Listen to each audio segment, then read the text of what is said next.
Selamat datang di bab penutup dari perjalanan panjang kita mempelajari pengembangan profesional guru kimia. Bab-bab sebelumnya telah membahas banyak hal yang bernilai.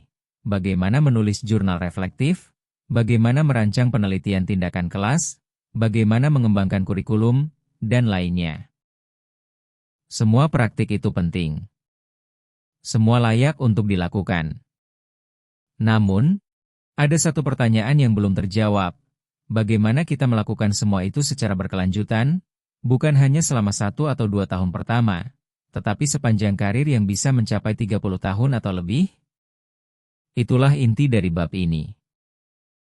Bab ini disampaikan oleh Sukisman Purtadi dari Departemen Pendidikan Kimia, Universitas Negeri Yogyakarta. Dalam video ini, kita akan membahas topik yang sangat dekat dengan kehidupan nyata seorang guru. Bagaimana mengelola pengembangan profesional dan menjaga keseimbangan antara kehidupan kerja dan kehidupan pribadi.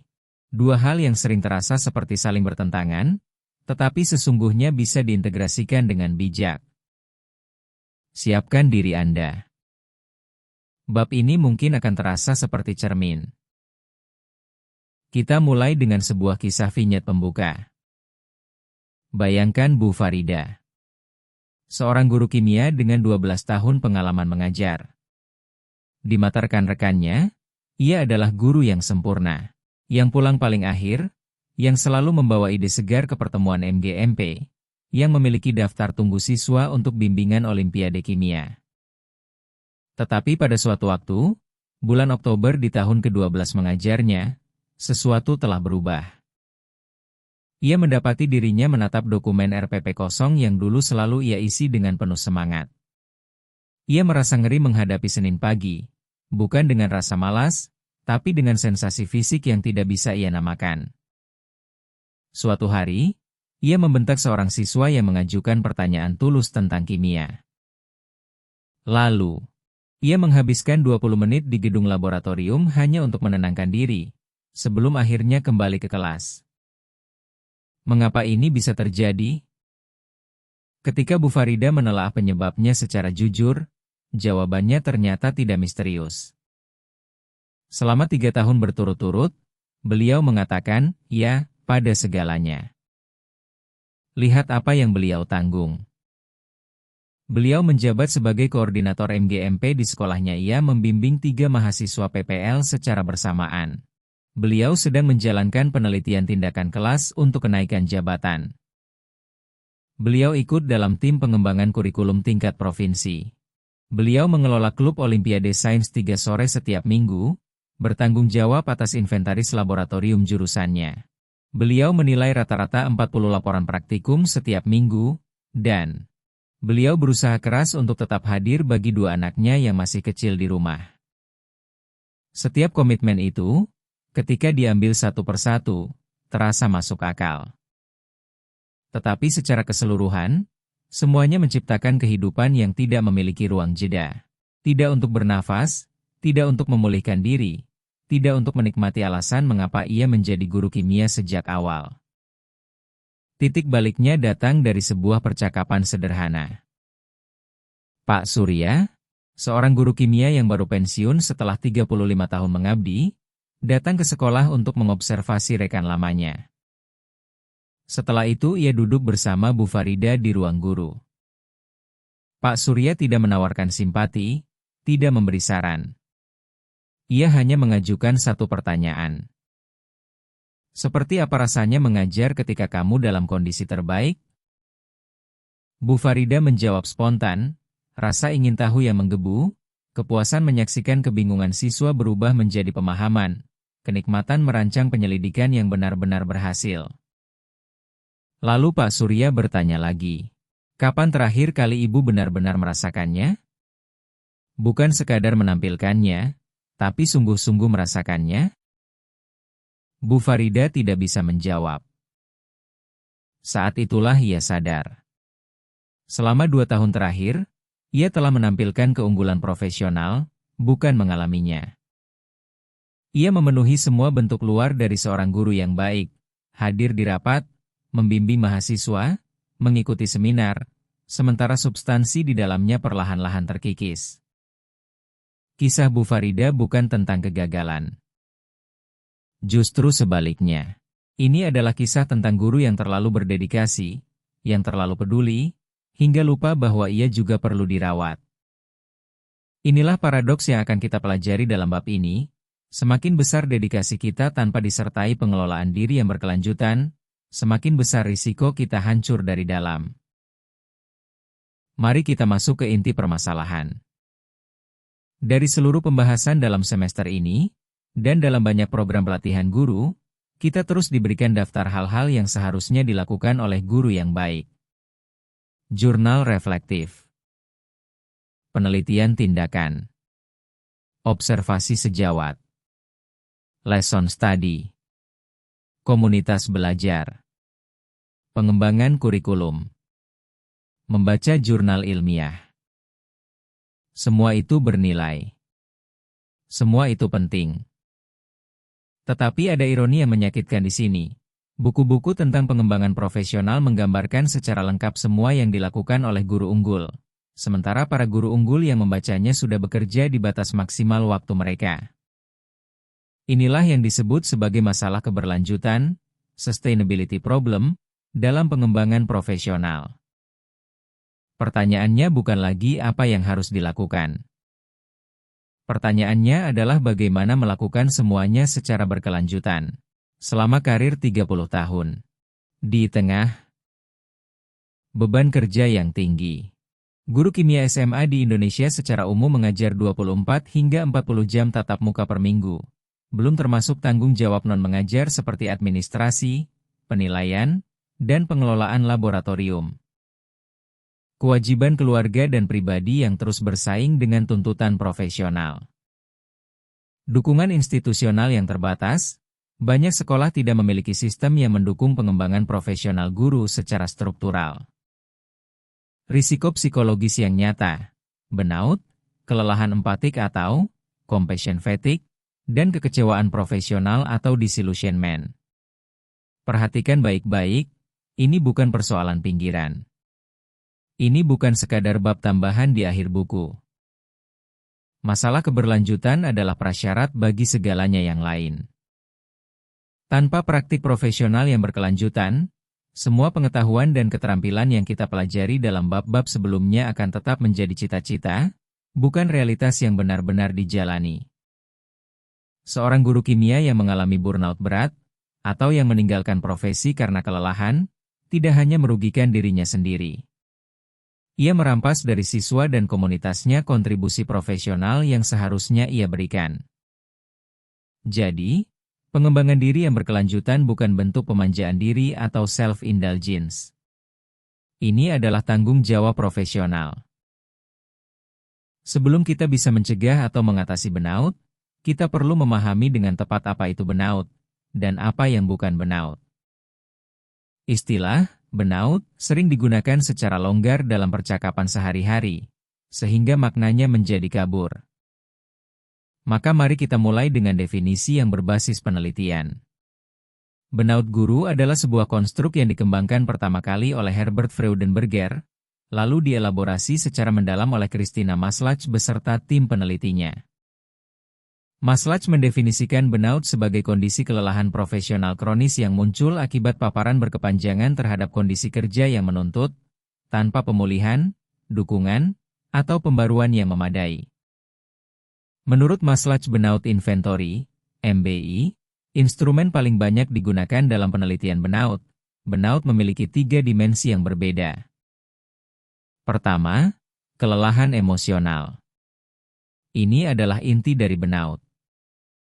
Guru merasa telah menghabiskan seluruh sumber daya emosionalnya, tidak ada lagi yang bisa diberikan.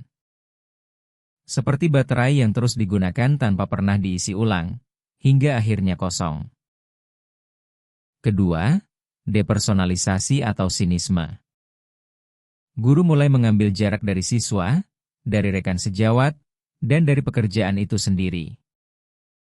Siswa tidak lagi terlihat sebagai individu yang unik dengan potensinya masing-masing, melainkan sekadar beban yang harus ditangani. Ini adalah mekanisme pertahanan psikologis, pikiran bawah sadar berusaha melindungi diri dari rasa sakit dengan cara mematikan empati. Ketiga, berkurangnya rasa pencapaian pribadi. Guru mulai meragukan apakah yang ia lakukan sungguh berarti. Keyakinan terhadap efektivitas diri melemah. Rasa bermakna dan kepuasan yang dulu menjadi bahan bakar mengajar, perlahan menghilang. Pada tahun 2019, Organisasi Kesehatan Dunia, atau WHO secara resmi mengakui burnout sebagai sindrom yang dihasilkan dari stres kronis di tempat kerja yang tidak berhasil dikelola. Sekarang, sama pentingnya untuk memahami apa yang bukan burnout. Burnout bukan stres atau kelelahan sementara. Setiap guru mengalami periode beban kerja tinggi, menjelang ujian akhir semester, saat laporan kenaikan pangkat jatuh tempo, saat supervisi berlangsung.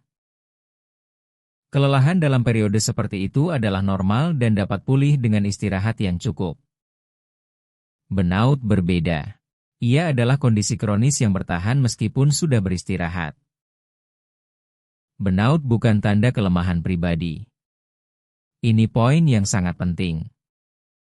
Penelitian secara konsisten menunjukkan bahwa burnout justru paling banyak terjadi pada profesional yang paling teliti dan berkomitmen, mereka yang paling banyak menginvestasikan diri dalam pekerjaan, yang menetapkan standar profesional tertinggi bagi diri mereka sendiri.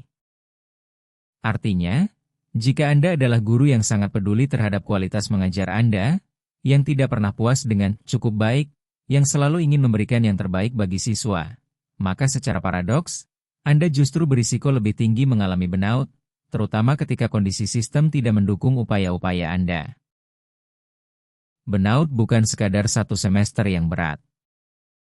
Satu kelas yang sulit, satu kurikulum baru yang membingungkan, satu kepala sekolah yang menyulitkan, itu bagian normal dari profesi mengajar. Burnout adalah akumulasi jangka panjang dari tuntutan yang tidak terselesaikan, yang secara perlahan menguras habis sumber daya motivasional dan emosional Anda. Jadi, perlu diperhatikan bahwa dedikasi profesional yang tinggi, tanpa disertai pengelolaan diri yang berkelanjutan, adalah sebuah kerentanan, bukan sekadar sebuah kebajikan. Setelah kita memahami apa itu burnout, pertanyaan berikutnya adalah, apa yang menyebabkannya? Para peneliti burnout, khususnya Leiter dan Maslach, mengembangkan sebuah model yang disebut area safe work life, yang mengidentifikasi 6 domain utama dalam kehidupan kerja yang, ketika tidak selaras dengan kebutuhan individu, secara signifikan meningkatkan risiko burnout.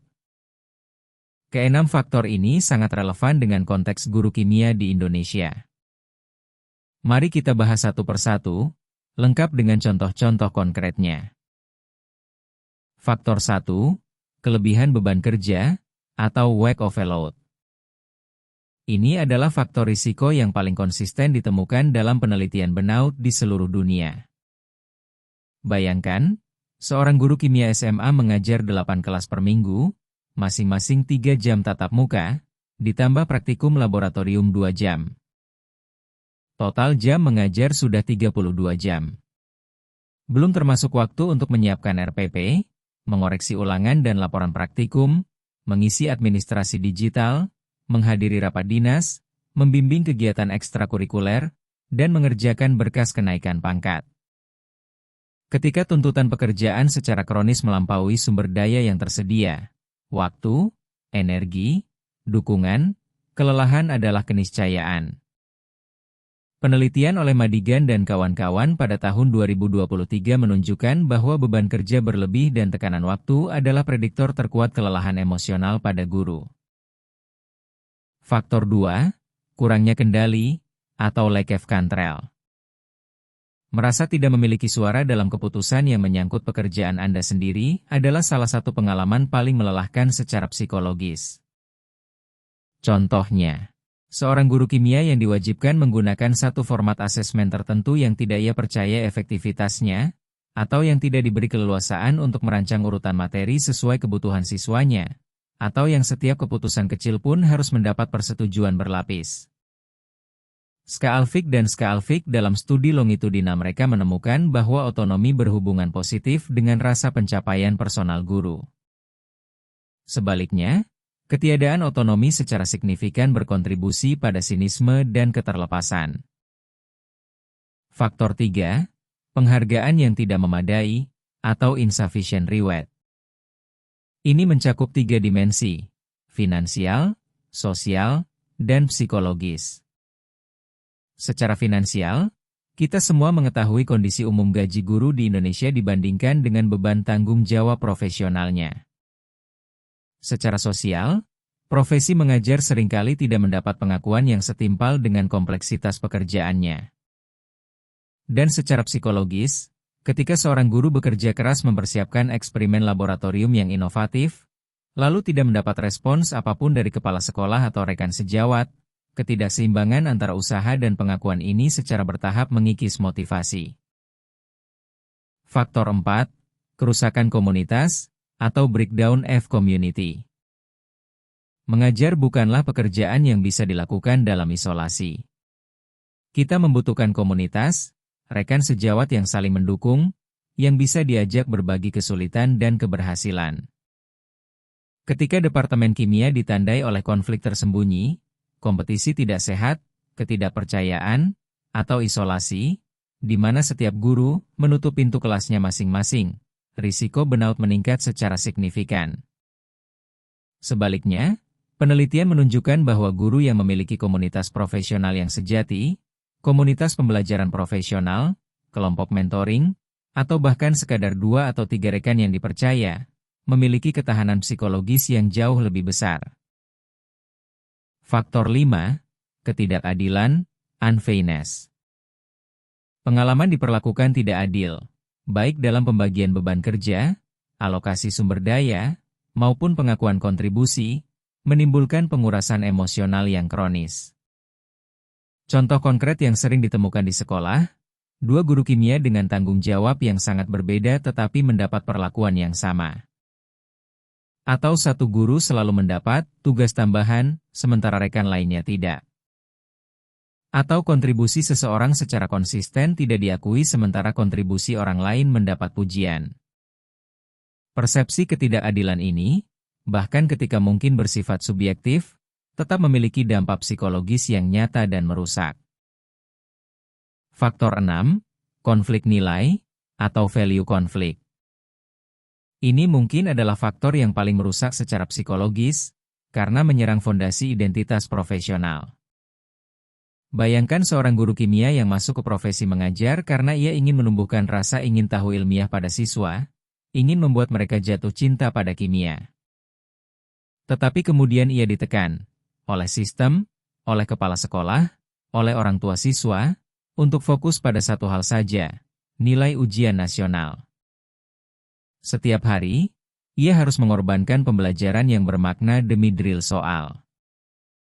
Nilai-nilai yang membuatnya menjadi guru bertentangan dengan praktik yang ia wajibkan untuk dilakukan.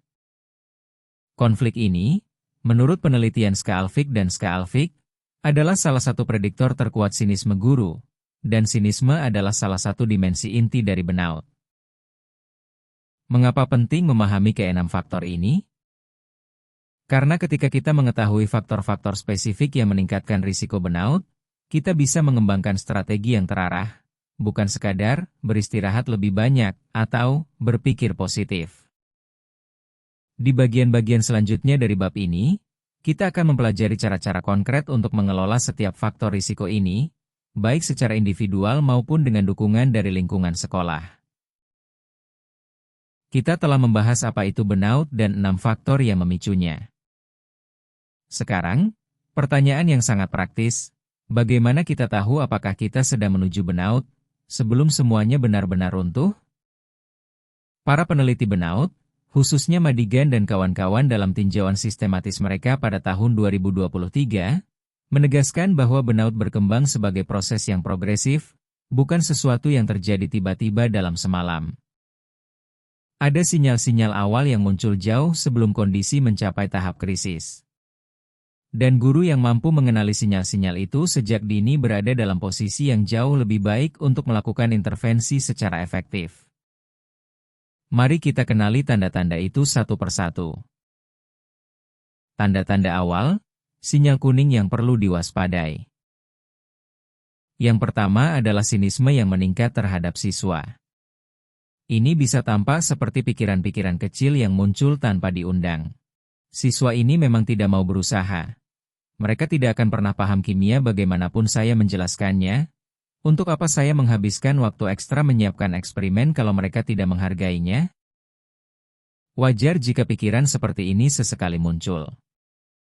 Yang perlu diwaspadai adalah ketika pikiran-pikiran ini mulai terasa seperti keyakinan yang menetap, bukan sekadar frustrasi sesaat.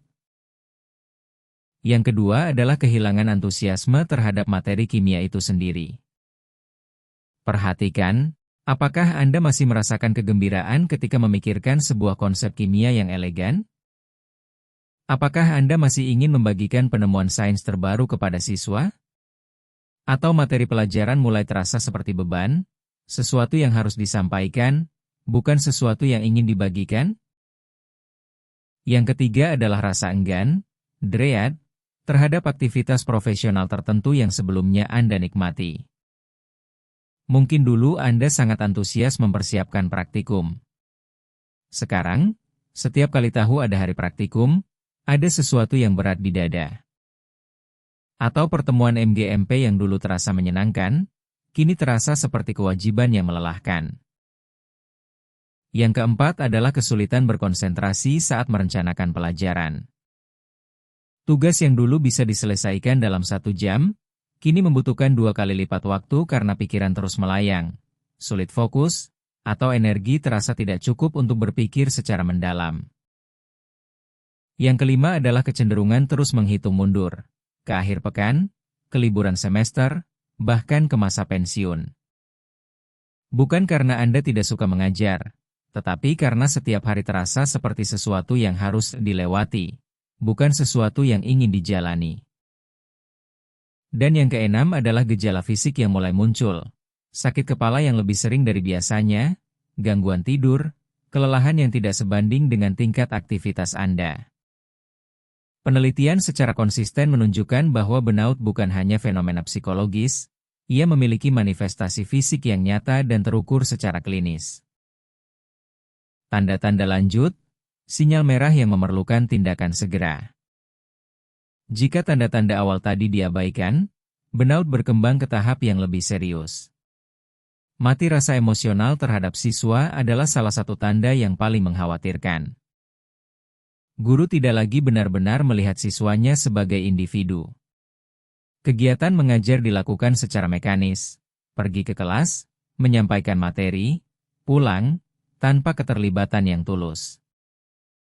Ini bukan kemalasan.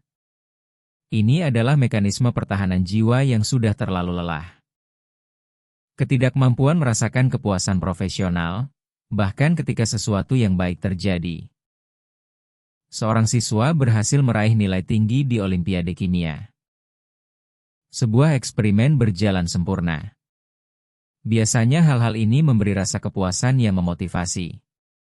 Pada tahap burnout lanjut, guru tidak mampu lagi mengakses kepuasan itu. Semuanya terasa datar.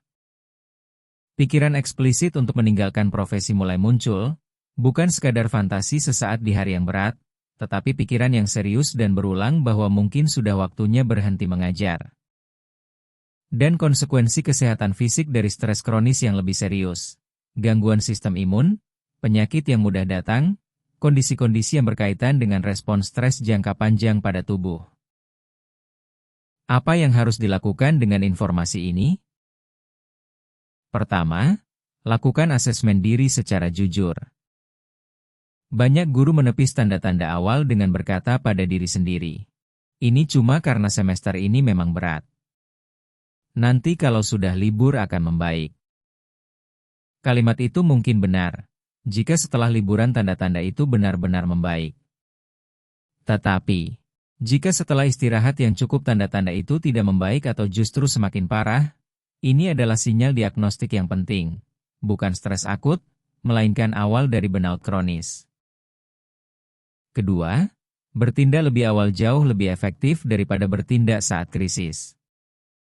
Penelitian Hakanen dan kawan-kawan menunjukkan bahwa guru yang mengembangkan strategi regulasi diri secara proaktif, sebagai respons terhadap sinyal stres awal, menunjukkan risiko burnout yang secara substansial lebih rendah dari waktu ke waktu dibandingkan mereka yang menunggu hingga kondisi menjadi krisis. Mengenali tanda-tanda peringatan bukan tanda kelemahan.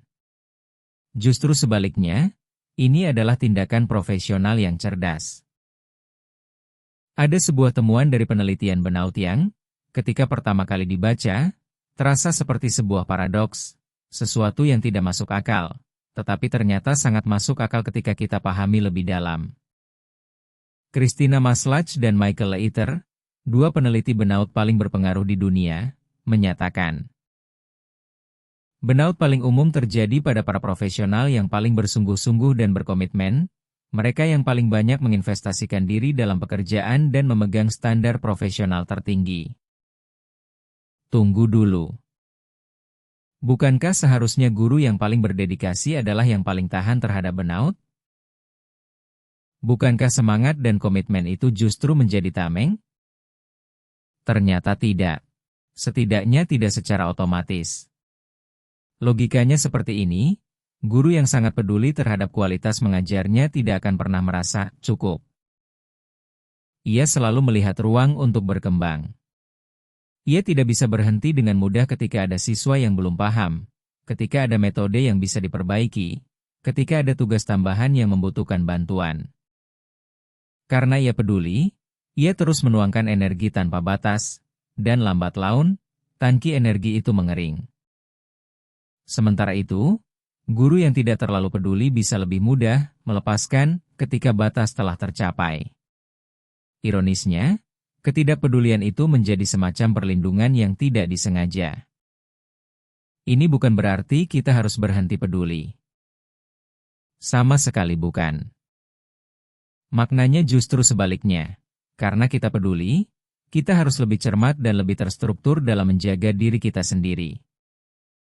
Pesan inti dari slide ini bisa dirangkum dalam satu kalimat. Dedikasi profesional tanpa manajemen diri yang berkelanjutan adalah risiko, bukan kebajikan. Dedikasi tanpa batas bukan tanda kehebatan profesional.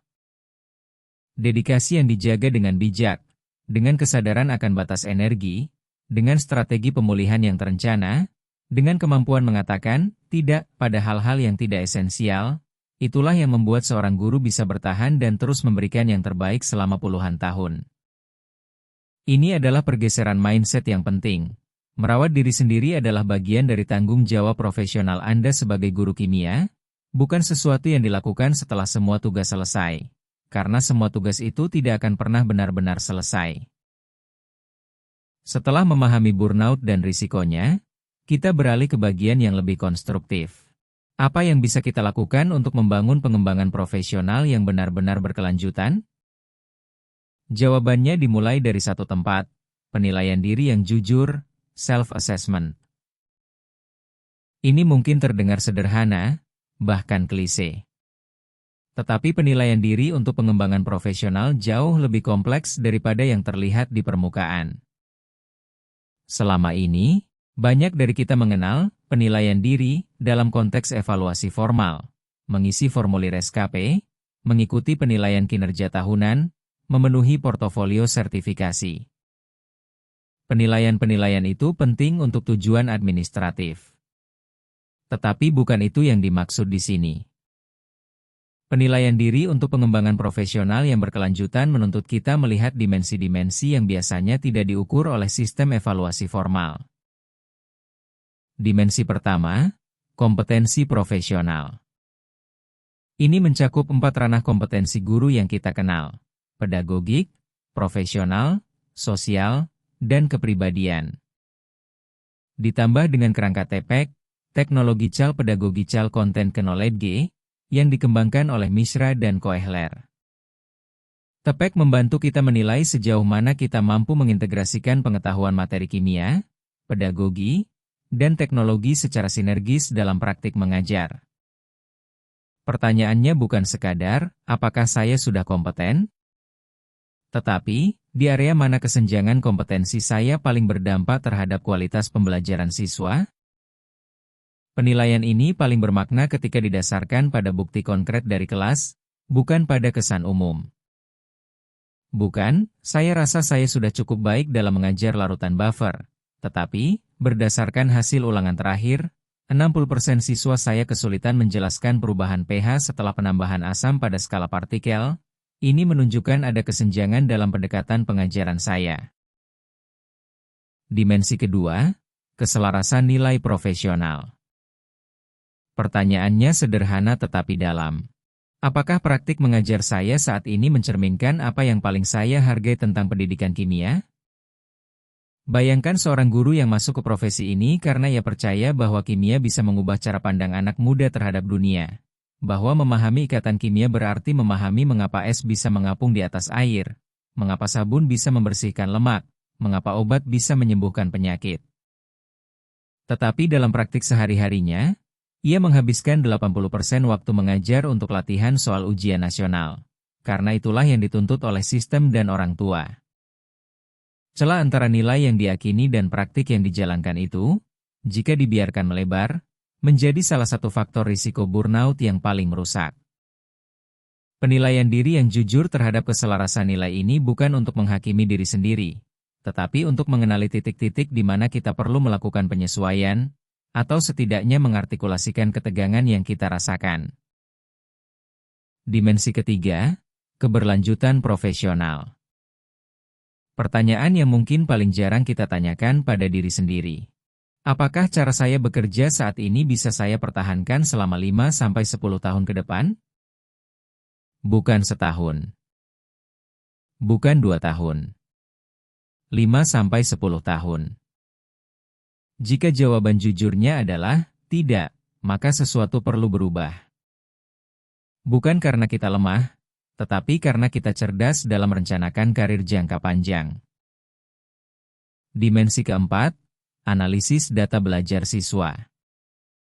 Ini adalah cara paling langsung untuk mengidentifikasi di mana pengembangan profesional kita paling dibutuhkan. Lihat hasil belajar siswa. Di konsep kimia mana siswa Anda secara konsisten mengalami kesulitan dari tahun ke tahun? Di mana pemahaman mereka secara rutin tidak mencapai harapan? Pola-pola itu secara langsung menunjuk pada kesenjangan dalam pedagogi child content knowledge Anda. Pengetahuan tentang bagaimana mengajarkan konten kimia tertentu dengan efektif. Darling Hammond dan kawan-kawan dalam sintesis penelitian besar mereka pada 2017 menegaskan, pengembangan profesional yang paling efektif adalah pengembangan yang terhubung langsung dengan kebutuhan yang teridentifikasi secara autentik oleh guru itu sendiri. Pengembangan yang terlepas dari kebutuhan nyata sangat jarang menghasilkan perubahan bermakna dalam praktik mengajar. Artinya, penilaian diri yang jujur bukan langkah preliminar sebelum pengembangan profesional, ia adalah pondasi dari pengembangan yang sesungguhnya. Setelah melakukan penilaian diri, kita biasanya menemukan banyak area yang bisa dikembangkan. Masalahnya, waktu dan energi kita terbatas. Kita tidak bisa mengerjakan semuanya sekaligus. Disinilah konsep prioritas berdampak tinggi, high leverage priority, menjadi sangat penting. Ide dasarnya sederhana. Di antara semua area yang bisa kita kembangkan, ada beberapa yang, jika kita investasikan waktu dan energi ke sana, akan menghasilkan manfaat yang jauh lebih besar daripada yang lain. Itulah yang disebut prioritas berdampak tinggi. Bagaimana mengenalinya? Ada beberapa kriteria. Kriteria pertama, mengatasi kesenjangan nyata, bukan memperhalus yang sudah kuat. Ada kecenderungan alami untuk terus mengembangkan kekuatan kita yang sudah ada. Karena terasa menyenangkan, karena hasilnya cepat terlihat, karena tidak terlalu tidak nyaman. Tetapi dari sudut pandang dampak terhadap siswa, pengembangan yang paling bernilai justru seringkali berada di area yang paling kita hindari. Area yang terasa kurang nyaman justru karena ada kesenjangan di sana. Jika Anda sudah sangat baik dalam merancang praktikum kimia tetapi lemah dalam menggunakan data asesmen untuk merespons kebutuhan individual siswa, maka mengembangkan yang kedua akan memberi dampak yang jauh lebih besar bagi siswa Anda. Kriteria kedua, terhubung langsung dengan tantangan mengajar yang paling mempengaruhi belajar siswa. Tanyakan pada diri sendiri, di mana siswa saya paling kesulitan? Dan apa yang bisa saya ubah dalam praktik mengajar saya yang akan paling langsung membantu mereka? Ini menghubungkan pengembangan profesional Anda langsung ke dampak nyata, bukan pengembangan demi pengembangan, tetapi pengembangan demi siswa. Kriteria ketiga, mengatasi akar masalah, bukan hanya gejalanya. Ini adalah perbedaan yang sangat penting dan sering terlewat. Ambil contoh konkret. Seorang guru kimia mengalami kesulitan dalam mengelola kelas saat kegiatan laboratorium, siswa tidak disiplin, peralatan tidak digunakan dengan benar, waktu praktikum tidak efisien. Solusi yang menangani gejala, ikut pelatihan manajemen perilaku dan kedisiplinan kelas. Solusi yang menangani akar masalah, mengembangkan pemahaman yang lebih mendalam tentang desain kegiatan laboratorium berbasis inquiry yang produktif.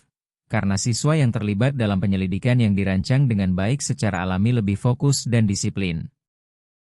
Intervensi yang sama-sama membutuhkan waktu dan energi, tetapi yang kedua menghasilkan perubahan yang jauh lebih fundamental dan berkelanjutan. Kriteria keempat, berada dalam zona perkembangan profesional proksimal. Ini adalah konsep yang berakar dari teori Vygotsky, diterapkan dalam konteks pengembangan profesional. Prioritas yang baik adalah yang cukup menantang untuk menghasilkan pertumbuhan nyata, tetapi tidak sedemikian jauh melampaui kapasitas saat ini sehingga usaha yang dibutuhkan tidak sebanding dengan manfaat yang mungkin diperoleh. Dengan kata lain, ambisius, tetapi realistis. Kriteria kelima, gunakan umpan balik dari kolega. Penilaian diri memiliki keterbatasan alami, kita semua memiliki titik buta. Ada aspek dari praktik mengajar kita yang tidak bisa kita lihat sendiri, tetapi sangat terlihat oleh orang lain. Inilah mengapa umpan balik dari observasi rekan sejawat, percakapan dengan mentor, atau diskusi dalam komunitas pembelajaran profesional sangat berharga dalam mengidentifikasi prioritas pengembangan. Orang lain mungkin melihat sesuatu yang tidak kita sadari. Dan terakhir, tanyakan pertanyaan nilai. Apa yang paling penting bagi saya dalam pendidikan kimia? Dan di bagian mana praktik saya paling jauh dari nilai itu? Pertanyaan ini mengarahkan kita pada prioritas yang bukan hanya berdampak bagi siswa, tetapi juga bermakna secara pribadi bagi kita sebagai guru. Dan prioritas yang bermakna secara pribadi akan lebih mudah dipertahankan komitmennya dalam jangka panjang. Lee dalam tinjauan penelitiannya pada tahun 2025 menunjukkan bahwa ketika pengembangan profesional berakar pada nilai-nilai yang autentik dan refleksi yang mendalam, guru mengembangkan agensi profesional, kemampuan untuk terus merespons, meninjau ulang, dan meningkatkan praktik mereka atas inisiatif sendiri. Itulah perbedaan antara pengembangan profesional yang digerakkan dari dalam versus yang sekadar memenuhi tuntutan dari luar. Langkah berikutnya adalah mengubah prioritas itu menjadi tujuan yang konkret dan bisa ditindaklanjuti. Disinilah kerangka SMART berperan. Mengapa penetapan tujuan itu penting? Tanpa tujuan yang spesifik, pengembangan profesional cenderung bersifat reaktif. Kita mengikuti pelatihan yang kebetulan tersedia, membaca buku yang kebetulan direkomendasikan rekan, menghadiri seminar yang waktunya kebetulan cocok. Semua itu mungkin bermanfaat, tetapi tidak membentuk sebuah lintasan pengembangan yang koheren. Goal Setting Theory dikembangkan oleh Locke dan Latham melalui lebih dari 400 studi yang melibatkan lebih dari 40.000 partisipan, membuktikan bahwa tujuan yang spesifik dan menantang secara konsisten menghasilkan kinerja yang lebih tinggi dibandingkan anjuran umum untuk berusaha sebaik mungkin. Tujuan bekerja melalui 4 mekanisme: mengarahkan perhatian, memobilisasi upaya, mempertahankan ketekunan, dan mendorong pengembangan strategi baru. Keempat mekanisme ini sangat relevan dalam konteks pengembangan profesional guru. S. Spesifik. Tujuan yang spesifik mengidentifikasi dengan tepat apa yang akan dikembangkan. Bandingkan dua pernyataan ini. Saya ingin meningkatkan kualitas pengajaran saya. Saya ingin mengembangkan pendekatan yang lebih efektif untuk membantu siswa kelas 11 menghubungkan penjelasan pada tingkat partikel dengan pengamatan makroskopis dalam pembelajaran kesetimbangan asam basa. Pernyataan pertama adalah aspirasi. Bagus untuk dimiliki, tetapi tidak memberi arah tindakan yang jelas. Pernyataan kedua adalah tujuan. Ia menyebut topik yang spesifik, kelas yang spesifik, dan keterampilan berpikir yang spesifik yang ingin dikembangkan. M. Measurable atau terukur. Bagaimana Anda tahu apakah Anda sudah berkembang? Tujuan yang terukur menjawab pertanyaan ini sejak awal. Pengukuran dalam konteks pengembangan profesional guru bisa berupa data asesmen siswa sebelum dan sesudah penerapan pendekatan baru, catatan observasi sejawat yang mendokumentasikan frekuensi praktik tertentu, atau survei umpan balik siswa. Darling-Hammond menekankan, analisis data pembelajaran siswa adalah sumber pengukuran yang paling bernilai, karena ia secara langsung menunjukkan dampak dari perubahan praktik mengajar kita. A. Achievable atau dapat dicapai. Tujuan yang baik harus cukup ambisius untuk menghasilkan pertumbuhan, tetapi cukup realistis untuk benar-benar dicapai dengan sumber daya yang tersedia. Salah satu kegagalan paling umum dalam rencana pengembangan profesional adalah ambisi berlebihan, menetapkan tujuan yang menuntut waktu dan energi jauh melebihi apa yang realistis tersedia, lalu merasa gagal ketika tidak tercapai. Jika tujuan Anda sangat ambisius, pertimbangkan untuk memecahnya menjadi tahap-tahap yang lebih kecil. Setiap tahap menjadi tujuan yang dapat dicapai dalam jangka waktu yang wajar. R. Relevant, relevan. Tujuan yang relevan terhubung dengan kebutuhan pengembangan profesional yang nyata, bukan sekadar tujuan yang mudah diukur, atau yang terlihat bagus di dokumen portofolio, tetapi yang benar-benar menjawab kesenjangan yang paling berdampak pada kualitas mengajar dan pembelajaran siswa. Tujuan terbaik adalah yang memenuhi dua hal sekaligus, relevan untuk pertumbuhan profesional yang autentik, dan juga relevan untuk persyaratan formal. Ketika keduanya bisa bertemu, itulah sweet spot yang ideal. T. Taimbon, terikat waktu. Tujuan tanpa tenggat waktu cenderung mengambang tanpa pernah benar-benar dicapai atau secara sadar ditinggalkan. Menetapkan tenggat waktu pada akhir semester 1, dalam tahun ajaran ini, menciptakan urgensi yang tepat dan memungkinkan kita meninjau kemajuan secara berkala. Melihat semuanya bersama, sebuah contoh nyata. Ambil skenario yang kita sudah bahas, seorang guru kimia yang ingin memperbaiki pengajaran praktikumnya. Aspirasi, terlalu kabur, saya ingin menjadi guru kimia yang lebih baik. Lebih baik tapi masih terlalu luas. Saya ingin meningkatkan pengajaran laboratorium saya. Tujuan SMART. Pada akhir semester 1, saya akan merancang ulang 3 sesi praktikum pendahuluan untuk materi kinetika reaksi kelas 11 menggunakan struktur Predict Observe Explain, yang menuntut siswa menghubungkan pengamatan makroskopis dengan penjelasan tingkat partikel. Saya akan mengevaluasi dampaknya melalui asesmen pra dan pasca unit, dengan target peningkatan minimal 20 poin persentase pada soal penjelasan konseptual dibandingkan angkatan tahun sebelumnya. Lihat perbedaannya. Tujuan SMART itu menyebut topik, kelas, pendekatan, dan keterampilan yang ditargetkan. Ini adalah spesifik. Memiliki cara pengukuran yang jelas dengan target yang konkret. Ini bentuk terukur. Hanya mencakup 3 sesi praktikum, bukan seluruh kurikulum. Ini dapat dicapai. Langsung menangani kesulitan yang sudah teridentifikasi dari data siswa. Ini relevan. Memiliki tenggat waktu yang jelas, terikat waktu. Satu hal terakhir yang penting. Jika prioritas pengembangan yang paling bermakna bagi Anda sangat ambisius, jangan tergoda untuk menetapkan tujuan yang terlalu besar sekaligus. Kembangkan urutan tujuan bertahap. Tujuan tahap pertama menangani satu komponen yang spesifik dan dapat dicapai. Tujuan-tujuan berikutnya membangun di atas fondasi itu secara progresif. Ini bukan kompromi terhadap ambisi Anda. Ini adalah strategi agar ambisi itu benar-benar terwujud, bukan hanya tercantum di atas kertas. Kita sudah membahas teorinya. Sekarang mari kita lihat bagaimana tujuan SMART benar-benar terbentuk dalam konteks guru kimia, langkah demi langkah. Kita mulai dari titik yang paling umum terjadi. Saya ingin menjadi guru kimia yang lebih baik. Hampir setiap guru pernah menuliskan atau mengatakan kalimat ini.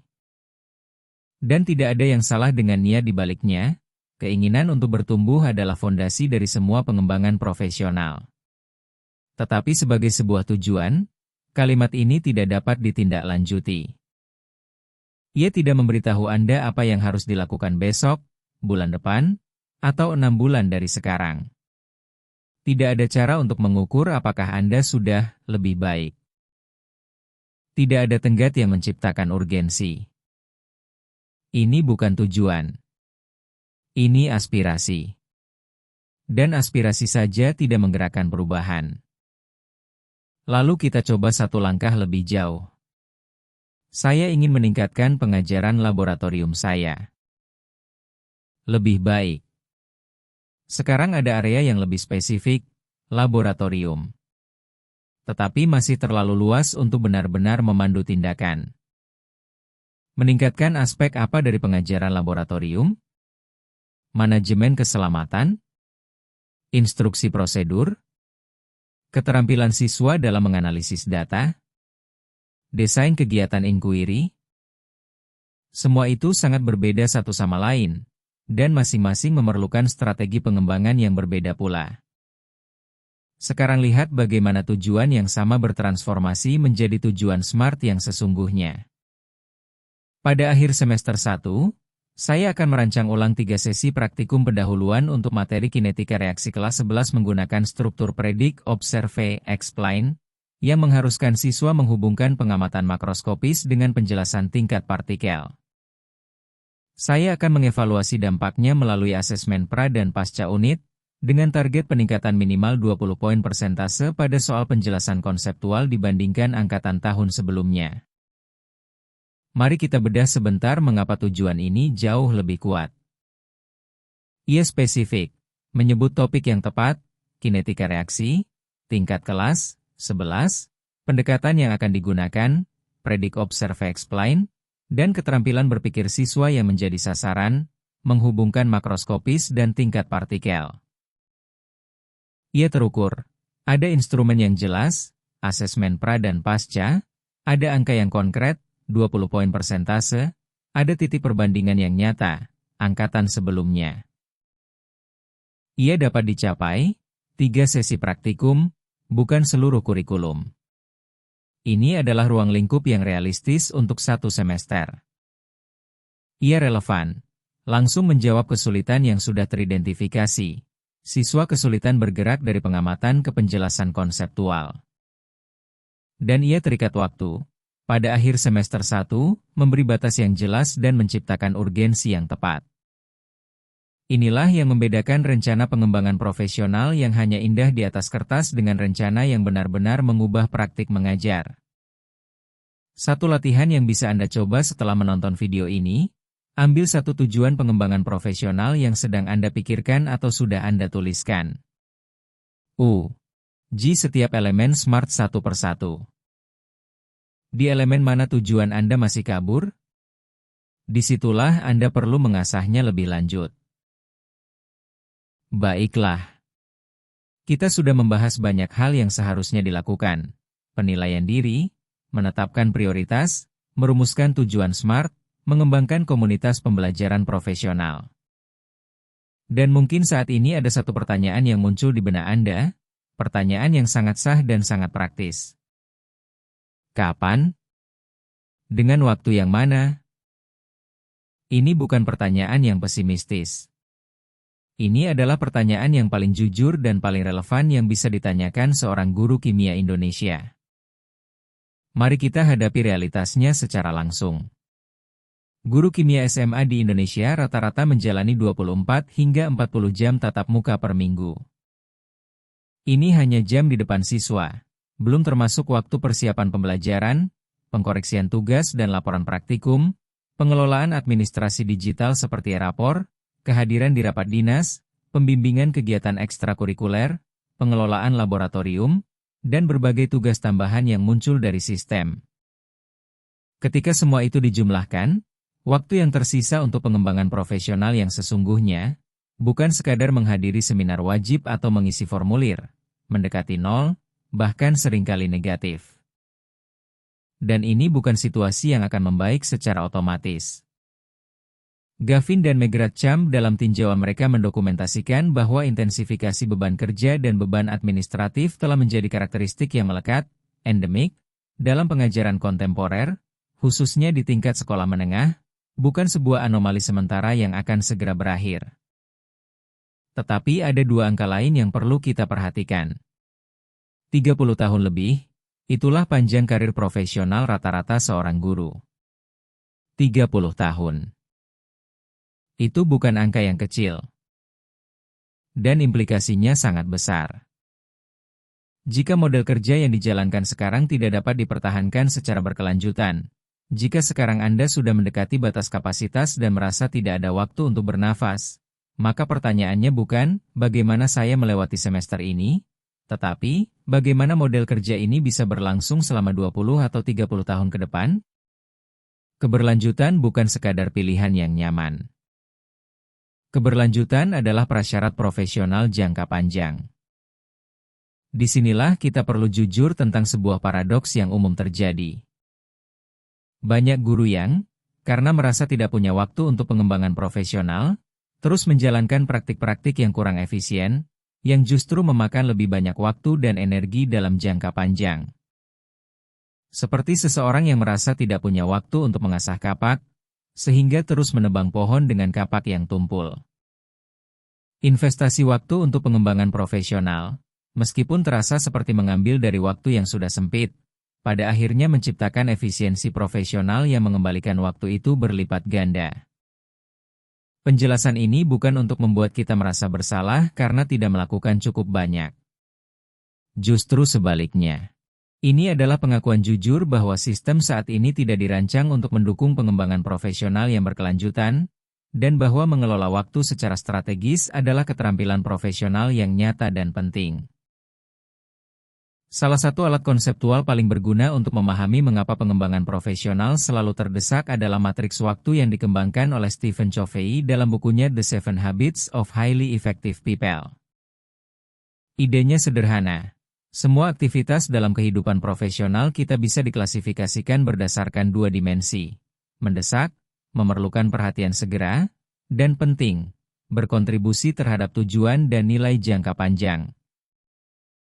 Dari dua dimensi ini, terbentuklah 4 kuadran. Kuadran I, mendesak dan penting, lakukan segera. Ini adalah zona krisis. Siswa tiba-tiba sakit di laboratorium. Nilai ujian yang sudah dijanjikan harus dikumpulkan hari ini. Ada konflik serius yang perlu segera diselesaikan. Tugas-tugas di kuadran I menuntut perhatian segera dan memang penting. Tidak bisa diabaikan. Masalahnya, jika terlalu banyak waktu dihabiskan di kuadran I, kita hidup dalam mode reaktif permanen. Selalu memadamkan api. Tidak pernah sempat mencegah kebakaran berikutnya. Kuadran 2, tidak mendesak, tetapi penting, prioritaskan ini. Inilah kuadran tempat pengembangan profesional berada. Membaca jurnal penelitian tentang pedagogi kimia. Menulis jurnal reflektif setelah mengajar. Merancang unit kurikulum yang lebih baik. Membangun hubungan kolaboratif dengan rekan sejawat. Merawat kesehatan fisik dan psikologis. Semua aktivitas ini tidak mendesak, tidak ada yang akan marah jika tidak dilakukan hari ini. Tetapi semua berkontribusi langsung terhadap pertumbuhan profesional jangka panjang, efektivitas mengajar yang berkelanjutan, dan pencegahan burnout. Covey berargumen, dan penelitian mendukungnya, guru yang paling efektif dalam jangka panjang adalah mereka yang secara sengaja dan konsisten melindungi waktu untuk kuadran 2. Mengapa? Karena jika kuadran 2 tidak diprioritaskan secara aktif, ia akan selalu terdesak oleh kuadran I dan kuadran 3. Kuadran 3. Mendesak, tetapi tidak penting. Delegasikan. Ini adalah kuadran yang paling berbahaya karena paling mudah menyamar sebagai sesuatu yang penting. Rapat yang bisa digantikan dengan memo email. Permintaan mendadak yang sebenarnya bisa ditunda atau didelegasikan.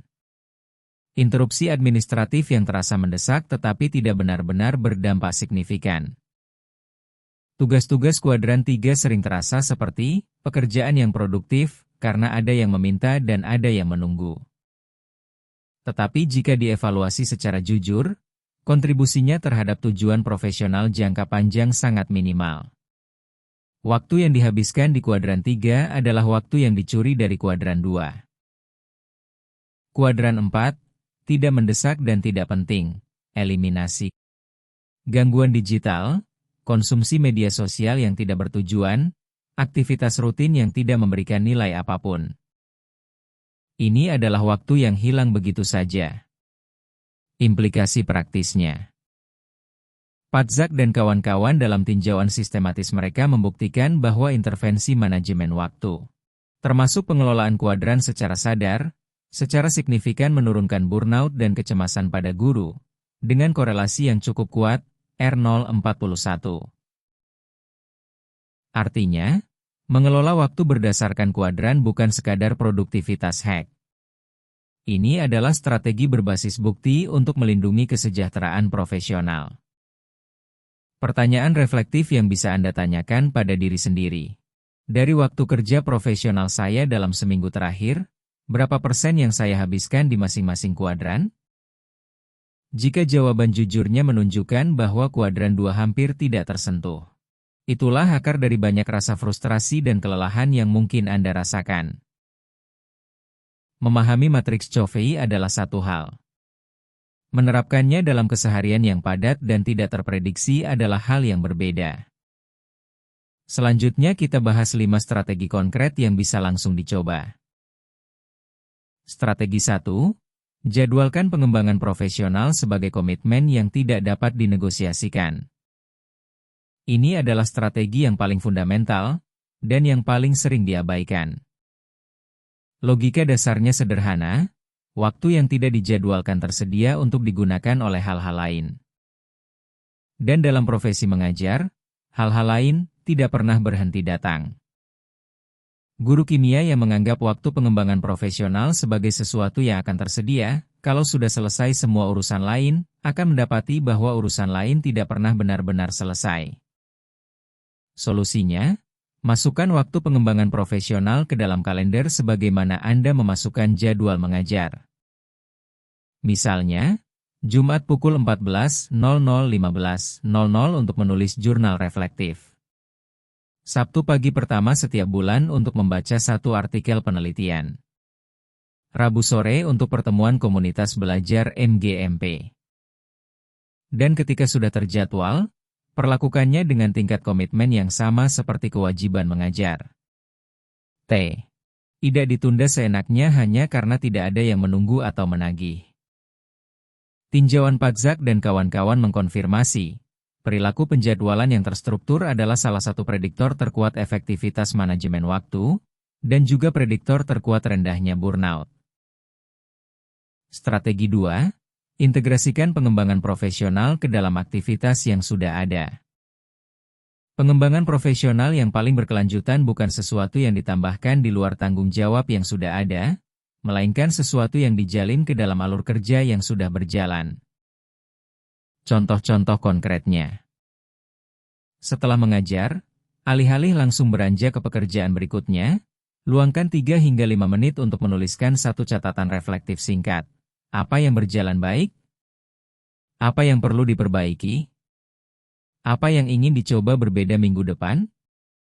Catatan ini, yang hanya memakan waktu beberapa menit, adalah jurnal reflektif yang sesungguhnya, dan ia terintegrasi langsung ke dalam ritme kerja. Ketika menyiapkan unit baru tentang reaksi redoks, baca 1 artikel dari jurnal F Chemical Education tentang miskonsepsi umum siswa dalam topik itu. Ini bukan tambahan, ini adalah cara menyiapkan pelajaran dengan landasan penelitian. Ketika menjadwalkan observasi kelas dengan rekan sejawat, itu adalah pengembangan profesional yang terjadi dalam jam sekolah yang sudah ada. Darling Hammond menyebut prinsip ini sebagai embedded professional learning, pembelajaran profesional yang terlekat dalam praktik, bukan terpisah sebagai aktivitas tambahan. Dan ia mengidentifikasinya sebagai ciri khas model pengembangan yang paling efektif dan berkelanjutan. Strategi 3. Eliminasi kegiatan pengembangan profesional bernilai rendah.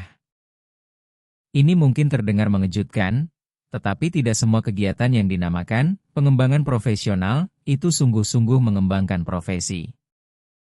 Seminar 1 hari yang isinya sudah Anda ketahui, yang diwajibkan bukan karena relevan tetapi karena ada anggaran yang perlu dihabiskan.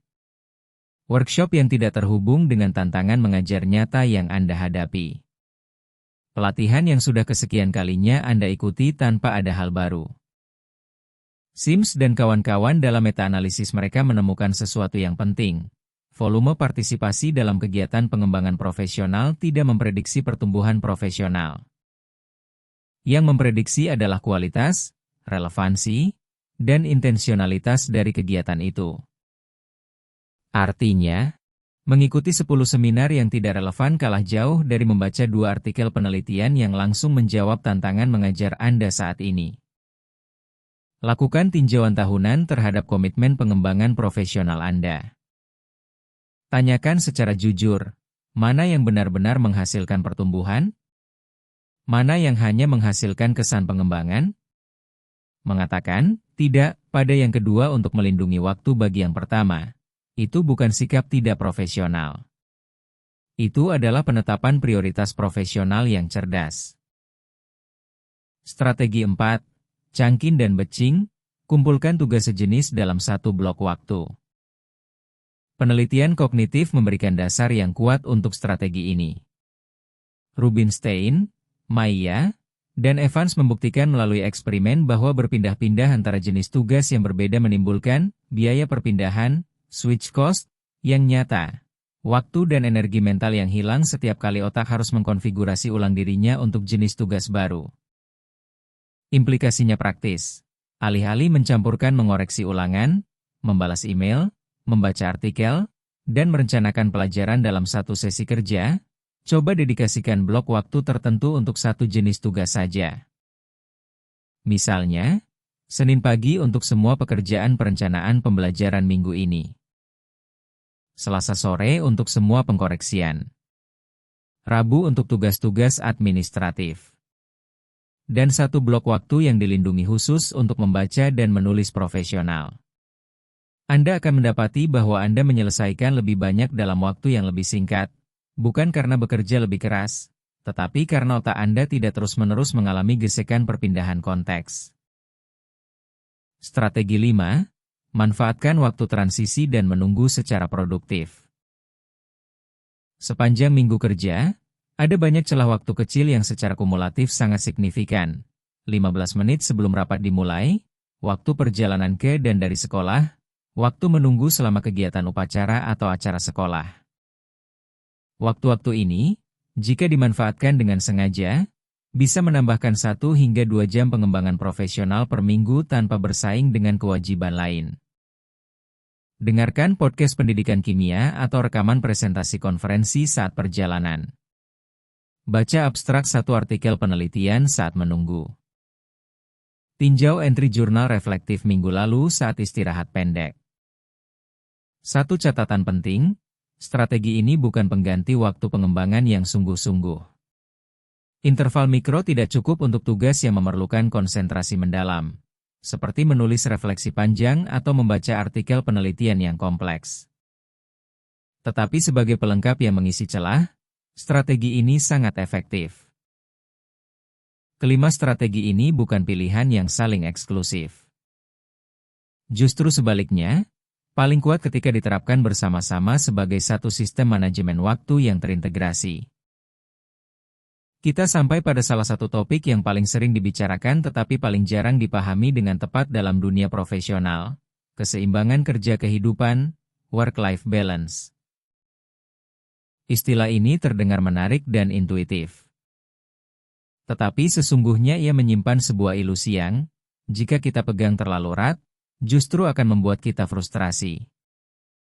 Mitos keseimbangan. Bayangkan sebuah timbangan. Di sisi kiri, kehidupan profesional, mengajar, mengembangkan diri, memenuhi kewajiban sekolah. Di sisi kanan, kehidupan pribadi, keluarga, kesehatan, hobi, istirahat.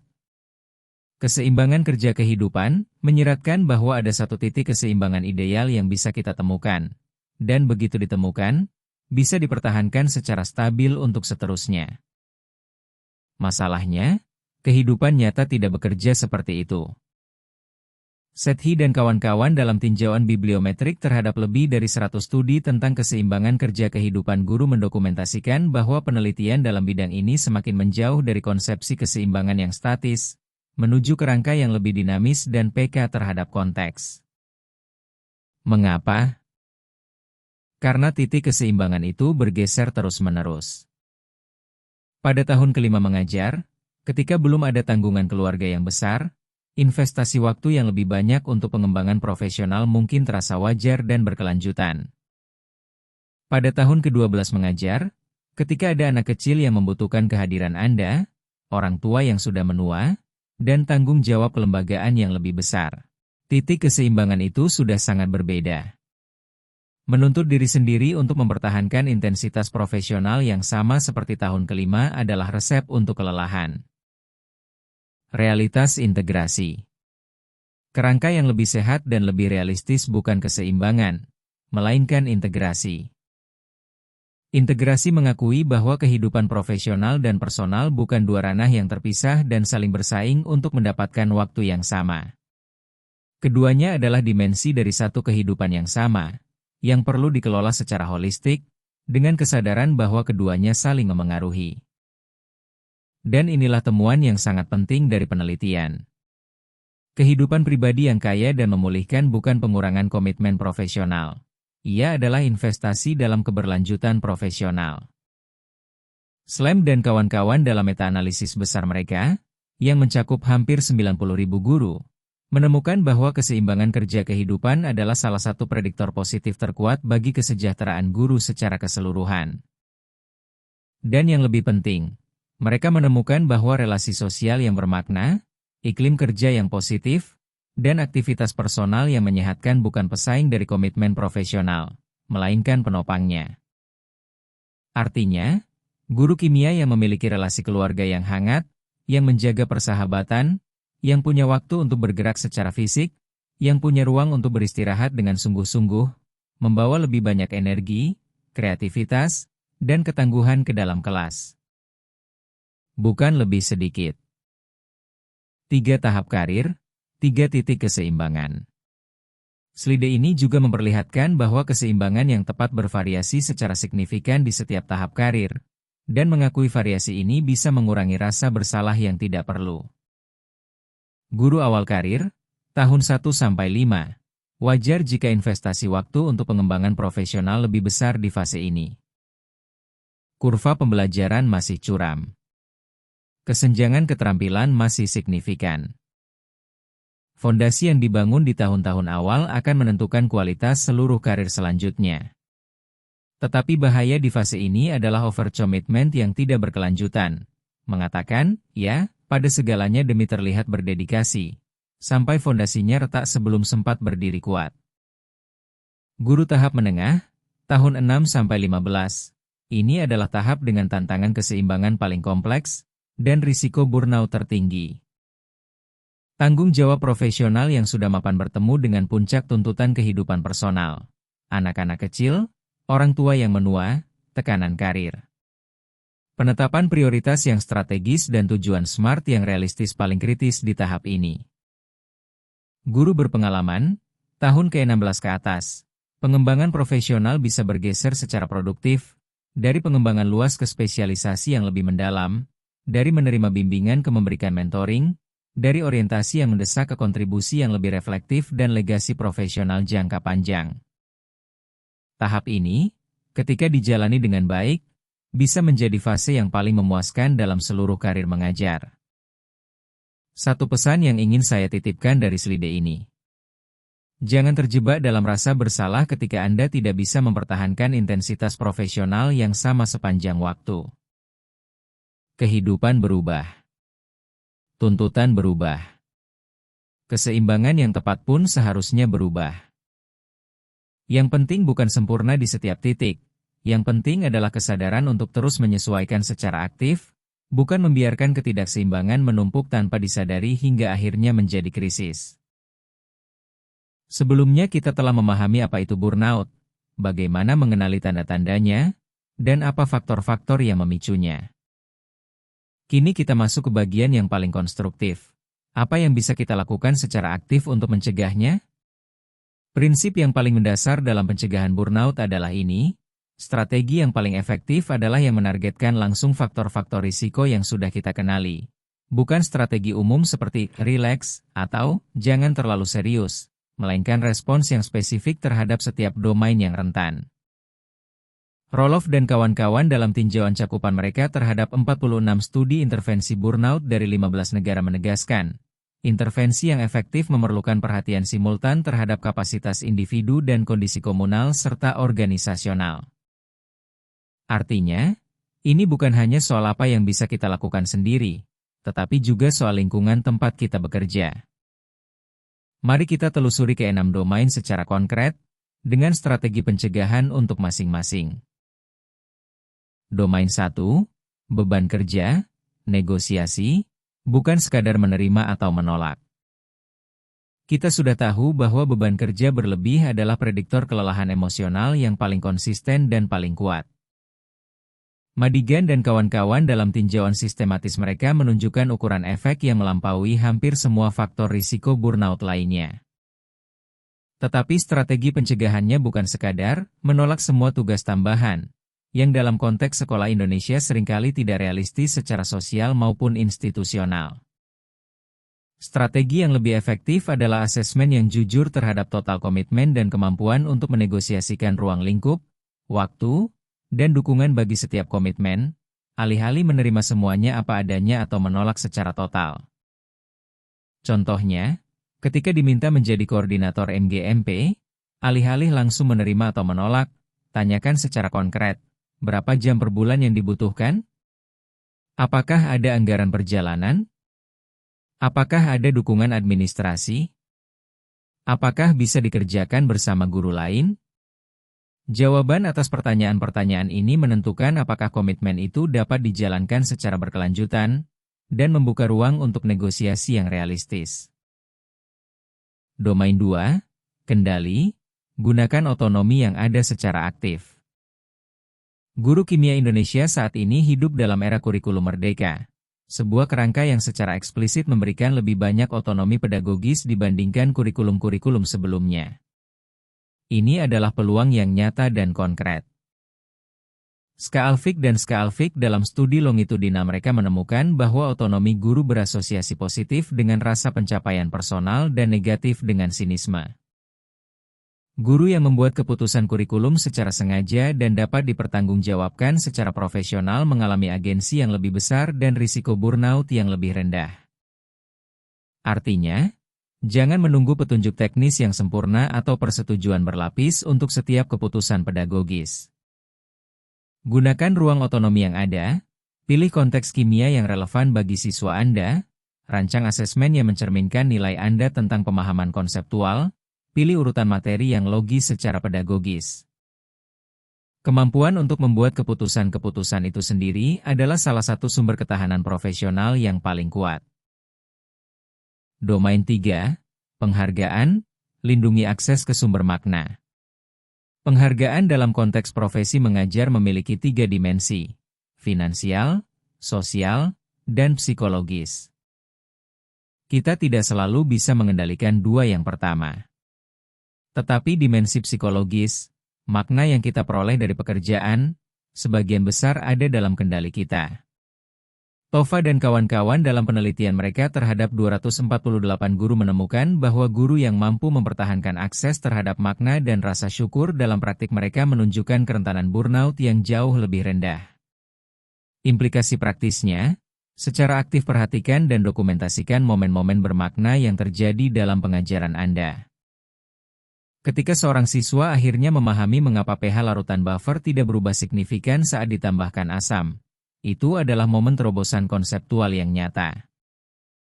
Ketika sebuah investigasi laboratorium yang Anda rancang menghasilkan data yang mengejutkan dan memantik diskusi yang hidup, itu adalah kepuasan profesional yang autentik. Ketika mantan siswa Anda menghubungi dan bercerita bahwa pelajaran kimia Anda menginspirasinya memilih jurusan sains, itu adalah dampak jangka panjang yang nyata. Momen-momen ini ada.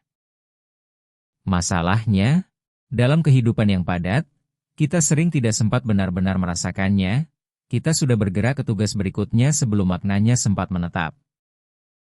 Jurnal reflektif singkat setelah mengajar adalah salah satu cara paling sederhana untuk melindungi akses ke sumber penghargaan psikologis ini. Domain 4. Komunitas, investasi dalam hubungan kolegial yang nyata. Ini adalah domain yang sering dianggap lunak atau tidak esensial dibandingkan kompetensi teknis. Penelitian menunjukkan sebaliknya. Komunitas profesional adalah penyangga struktural yang paling konsisten efektif dalam melindungi dari burnout. Mijakowski dan kawan-kawan dalam tinjauan terhadap 40 studi internasional menemukan bahwa relasi kolegial secara efektif memitigasi burnout dalam 75% studi yang ditelaah. 3 juta rupiah yang diinvestasikan untuk kegiatan komunitas belajar berkualitas memberikan perlindungan burnout yang jauh lebih nyata daripada 3 juta rupiah yang dihabiskan untuk workshop individual yang generik. Komunitas yang sejati bukan sekadar hadir di rapat MGMP. Komunitas yang sejati adalah ketika Anda bisa menelepon seorang rekan pada Senin pagi dan berkata, "Saya tidak tahu bagaimana mengajarkan konsep ini dengan cara yang lebih baik. Bolehkah kita pikirkan bersama?" Dan mendapat respons yang tulus dan membantu. Domain 5. Keadilan, advokasi berbasis bukti. Ketika distribusi beban kerja di departemen terasa tidak adil, misalnya satu guru selalu mendapat kelas yang paling sulit, atau satu guru selalu diminta mengerjakan tugas-tugas tambahan sementara yang lain tidak, rasa ketidakadilan itu, meski terasa subjektif, memiliki dampak psikologis yang nyata dan menguras. Strategi pencegahannya bukan diam-diam membenci situasi tersebut. Strategi yang lebih produktif adalah advokasi yang berbasis bukti dan berorientasi solusi, mengajukan data tentang distribusi beban, mengusulkan mekanisme rotasi yang lebih adil, dan melibatkan pimpinan dalam percakapan yang konstruktif tentang pemerataan. Domain 6. Nilai, pertahankan praktik yang mencerminkan apa yang Anda percayai. Ini mungkin domain yang paling dalam dan paling sulit untuk dipertahankan dalam sistem yang seringkali mendorong ke arah berbeda. Jika Anda percaya bahwa pendidikan kimia seharusnya menumbuhkan rasa ingin tahu ilmiah, bukan sekadar mengoptimalkan nilai ujian, maka temukan cara untuk mempertahankan setidaknya sebagian dari praktik yang mencerminkan keyakinan itu, meskipun di tengah tekanan sistem. Mungkin tidak setiap pelajaran bisa menjadi inkuiri terbuka. Tetapi mungkin satu eksperimen per bulan bisa dirancang dengan struktur Predict Observe Explain yang autentik. Mungkin 10 menit di akhir setiap unit bisa digunakan untuk diskusi tentang relevansi kimia dalam kehidupan nyata. Celah-celah kecil itu, jika dijaga dengan konsisten, menjadi jangkar nilai yang melindungi dari konflik nilai yang merusak. Pencegahan adalah strategi terbaik. Tetapi, seperti yang kita ketahui dalam dunia medis, bahkan dengan gaya hidup yang paling sehat sekalipun, penyakit kadang tetap datang. Demikian pula dengan burnout. Meskipun semua upaya pencegahan sudah dilakukan, burnout tetap bisa berkembang, terutama pada periode tuntutan yang luar biasa berat, perubahan institusional yang mendadak, atau akumulasi stres yang melampaui kapasitas coping dalam jangka waktu tertentu. Ketika itu terjadi, ada 4 langkah kritis yang perlu diambil. Dan yang paling penting, diambil lebih awal, bukan menunggu hingga kondisi menjadi krisis penuh. Gaber dan kawan-kawan dalam penelitian mereka mencatat dengan tegas, burnout pada tahap awal jauh lebih mudah ditangani daripada sindrom burnout yang sudah berkembang sepenuhnya. Rentang waktu antara tanda peringatan awal dan krisis adalah periode dengan daya ungkit intervensi terbesar. Bertindak di sini, bukan ketika sudah jatuh. Langkah 1, kurangi beban, ini triase, bukan kegagalan. Langkah pertama dan paling mendesak adalah mengurangi beban yang sedang menyebabkan pengurasan.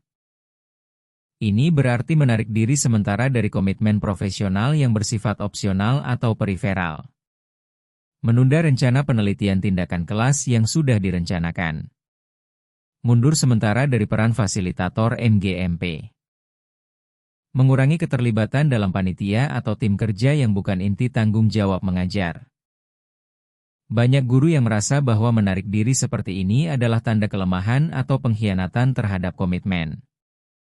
Padahal sebaliknya, ini adalah triasi yang cerdas, keputusan profesional untuk melindungi yang paling inti, mengajar dengan efektif, dengan mengurangi yang periferal secara sementara. Analogi medisnya sederhana. Seorang dokter di UGD yang menghadapi korban dengan berbagai cedera harus memutuskan mana yang paling kritis dan mengalokasikan sumber daya ke sana terlebih dahulu. Bukan karena cedera lain tidak penting, tetapi karena sumber daya terbatas dan urutan prioritas menentukan kelangsungan hidup. Roloff dan kawan-kawan mengidentifikasi pengurangan beban kerja sebagai komponen kunci dalam program intervensi Burnout yang efektif, bukan sekadar saran pinggiran, melainkan tindakan inti. Langkah 2, cari dukungan. Meminta bantuan adalah kekuatan, bukan kelemahan. Prinsip yang sama yang kita terapkan kepada siswa yang kesulitan. Jangan berjuang sendirian, minta bantuan, berlaku sepenuhnya bagi kita sebagai guru. Dukungan yang dimaksud bisa berasal dari berbagai sumber. Rekan sejawat yang dipercaya dan dapat diajak bicara secara jujur tentang kesulitan profesional. Mentor yang sudah melewati fase serupa dan bisa memberikan perspektif. Konselor atau psikolog sekolah, jika tersedia. Keluarga atau sahabat yang memberikan dukungan emosional di luar konteks profesional. Yang perlu dilawan adalah stigma yang sering melekat pada pengakuan kesulitan profesional, seolah-olah mengakui bahwa kita sedang dalam kondisi berat adalah tanda ketidakmampuan. Penelitian dengan konsisten menunjukkan sebaliknya. Guru yang mencari dukungan lebih awal menunjukkan pemulihan yang lebih cepat dan lebih lengkap. Langkah 3. Lindungi inti. Fokus pada kewajiban mengajar yang fundamental. Sementara komitmen periferal dikurangi, energi yang ada dialokasikan untuk melindungi kualitas inti dari pekerjaan mengajar, hadir secara penuh di kelas, mempersiapkan pelajaran dengan standar yang memadai, bukan sempurna, tapi memadai, dan menjaga hubungan yang positif dengan siswa. Ini bukan izin untuk menurunkan standar selamanya. Ini adalah strategi sementara yang melindungi hal paling mendasar sambil pemulihan berlangsung. Langkah 4. Reconnect dengan tujuan, kembali ke alasan awal. Ini adalah langkah yang paling sering terlewat, tetapi mungkin yang paling transformatif dalam jangka panjang. Burnout, pada intinya, adalah terputusnya hubungan antara usaha profesional yang kita kerahkan dan makna yang seharusnya dihasilkannya. Pemulihan dari burnout memerlukan menjalin kembali hubungan itu. Caranya bisa berbeda-beda bagi setiap orang. Bagi sebagian guru, ini berarti meluangkan waktu untuk melakukan investigasi kimia semata-mata demi kenikmatan intelektual. Bukan untuk diajarkan, bukan untuk diuji. Tetapi karena kimia itu sendiri masih menarik dan mengagumkan. Bagi yang lain, ini berarti memiliki percakapan yang benar-benar mendalam dengan siswa yang sedang penasaran tentang sesuatu, bukan dalam tekanan waktu, tetapi dengan keterlibatan yang tulus. Bagi yang lain lagi, ini bisa berarti mengunjungi fasilitas industri kimia untuk melihat bagaimana pengetahuan kimia diterapkan dalam dunia nyata. Tova dan kawan-kawan menemukan bahwa harapan, rasa bahwa pekerjaan kita bermakna dan berdampak, adalah prediktor negatif yang signifikan terhadap burnout. Guru yang mempertahankan keterhubungan antara usaha dan makna profesionalnya menunjukkan kerentanan burnout yang jauh lebih rendah. Pertanyaan yang layak direnungkan adalah, apa yang membuat Anda memilih menjadi guru kimia pada awalnya? Momen seperti apa yang membuat Anda merasa pilihan itu tepat? Momen-momen itu adalah kompas yang bisa memandu jalan kembali. Ada sebuah metafora dari dunia penerbangan yang sangat relevan untuk topik ini. Setiap penumpang pesawat pernah mendengar instruksi ini sebelum lepas landas. Pasang masker oksigen Anda sendiri terlebih dahulu sebelum membantu orang lain. Bagi sebagian orang, instruksi itu terasa tidak intuitif. Bukankah seharusnya kita mendahulukan anak-anak atau orang yang lebih membutuhkan? Tetapi logikanya sangat jelas. Seseorang yang sudah tidak bernapas tidak bisa membantu siapapun. Untuk bisa menolong orang lain secara efektif, Anda harus terlebih dahulu menjaga diri Anda sendiri berfungsi. Logika yang sama berlaku persis untuk guru kimia. Guru yang secara kronis kurang tidur, terkuras secara fisik, atau berada di bawah tekanan psikologis berat tidak mampu memberikan pengajaran yang penuh perhatian, empatik, dan kreatif, pengajaran yang sungguh-sungguh dibutuhkan dan layak diterima oleh setiap siswa. Ini bukan tentang kenyamanan pribadi. Ini tentang kapasitas profesional yang menjadi prasyarat dari pekerjaan kita. Dreher dalam tinjauan sistematisnya mendokumentasikan bahwa kesejahteraan guru berasosiasi positif dengan seluruh rangkaian luaran profesional. Kualitas tidur yang lebih baik, niat yang lebih kuat untuk bertahan dalam profesi, antusiasme yang lebih tinggi dalam mengajar, dan efikasi diri yang lebih kuat. Merawat diri bukan sesuatu yang perifer dari praktik profesional. Ia adalah prasyaratnya. 4 pilar perawatan diri berbasis bukti. Pilar pertama, tidur yang cukup. Tidur adalah fondasi dari segalanya. Dan paradoksnya, dimensi yang paling sering pertama kali dikorbankan ketika tuntutan profesional meningkat. Penelitian tentang dampak kurang tidur terhadap fungsi kognitif sangat konsisten dan tidak ambigu. Orzel Grigleska dalam tinjauan komprehensifnya mendokumentasikan bahwa deprivasi tidur, baik total maupun parsial, mengganggu perhatian dan memori kerja sebagai dampak utama yang pertama muncul. Zimmerman dan kawan-kawan dalam uji coba randomised crossover menemukan bahwa tidur secara konsisten minimal 7 jam per malam secara signifikan meningkatkan memori kerja dan kemampuan pengambilan keputusan. Perhatikan bahwa yang disebutkan adalah kemampuan perhatian dan memori kerja, tepat 2 kapasitas kognitif yang paling dibutuhkan dalam mengajar kimia secara efektif. Menjelaskan ikatan kovalen polar kepada siswa yang pertanyaannya terus berbeda-beda menuntut perhatian yang terfokus. Mengelola dinamika kelas di laboratorium yang sedang berjalan menuntut memori kerja yang aktif. Melindungi tidur sebagai komitmen yang tidak dapat dinegosiasikan bukan kemewahan. Ini adalah investasi langsung dalam efektivitas profesional. Pilar kedua, aktivitas fisik yang teratur.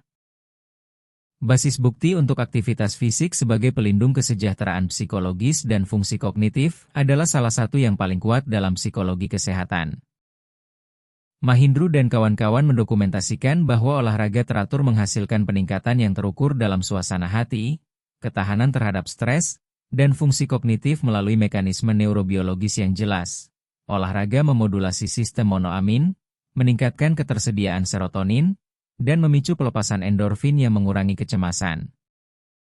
Meta-analisis Mafilidi dan kawan-kawan yang mensintesis hasil dari lebih dari 600 pengukuran efek menemukan bahwa olahraga akut menghasilkan manfaat signifikan terhadap fungsi eksekutif, termasuk memori kerja dan kemampuan inhibisi respons.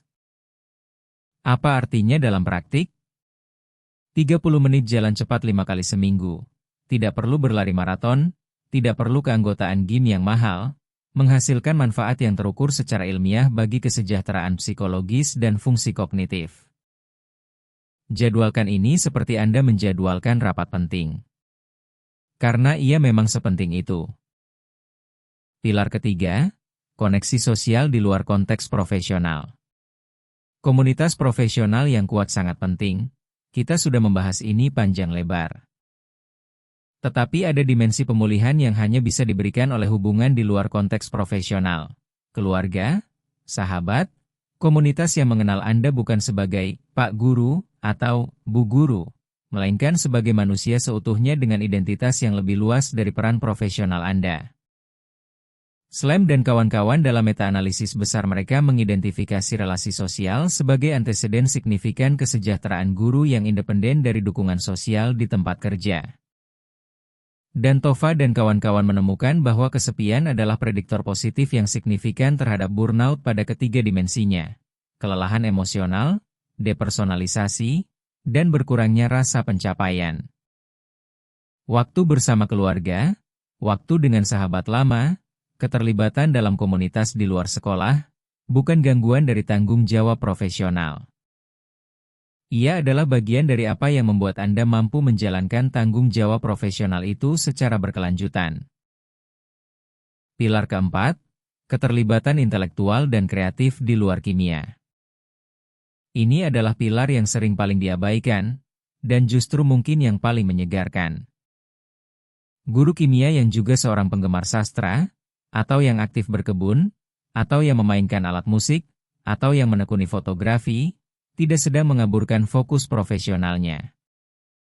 Ia sedang memelihara vitalitas intelektual dan kreativitas yang dibutuhkan oleh pengajaran kimia yang berkualitas, dengan cara mengisinya kembali dari sumber yang berbeda. Dreher menyebut ini sebagai sumber daya pertumbuhan personal, keterlibatan di luar batas profesional yang menyegarkan kreativitas dan keterlibatan intelektual tanpa membawa konsekuensi profesional. Ketika Anda kembali ke kelas setelah akhir pekan yang diisi dengan aktivitas yang benar-benar Anda nikmati, Anda membawa energi yang berbeda, dan siswa merasakannya. Ada satu aspek perawatan diri yang perlu mendapat perhatian khusus, karena sering disalahpahami, istirahat yang benar-benar restoratif. Istirahat yang restoratif tidak sama dengan kelelahan pasif. Tidak sama dengan duduk depan layar setelah seharian bekerja, menggulir media sosial tanpa tujuan, atau menonton konten video secara pasif hingga mengantuk. Kelelahan pasif mungkin bisa mengalihkan perhatian sementara. Tetapi ia tidak benar-benar memulihkan kapasitas psikologis yang terkuras oleh pekerjaan intensif.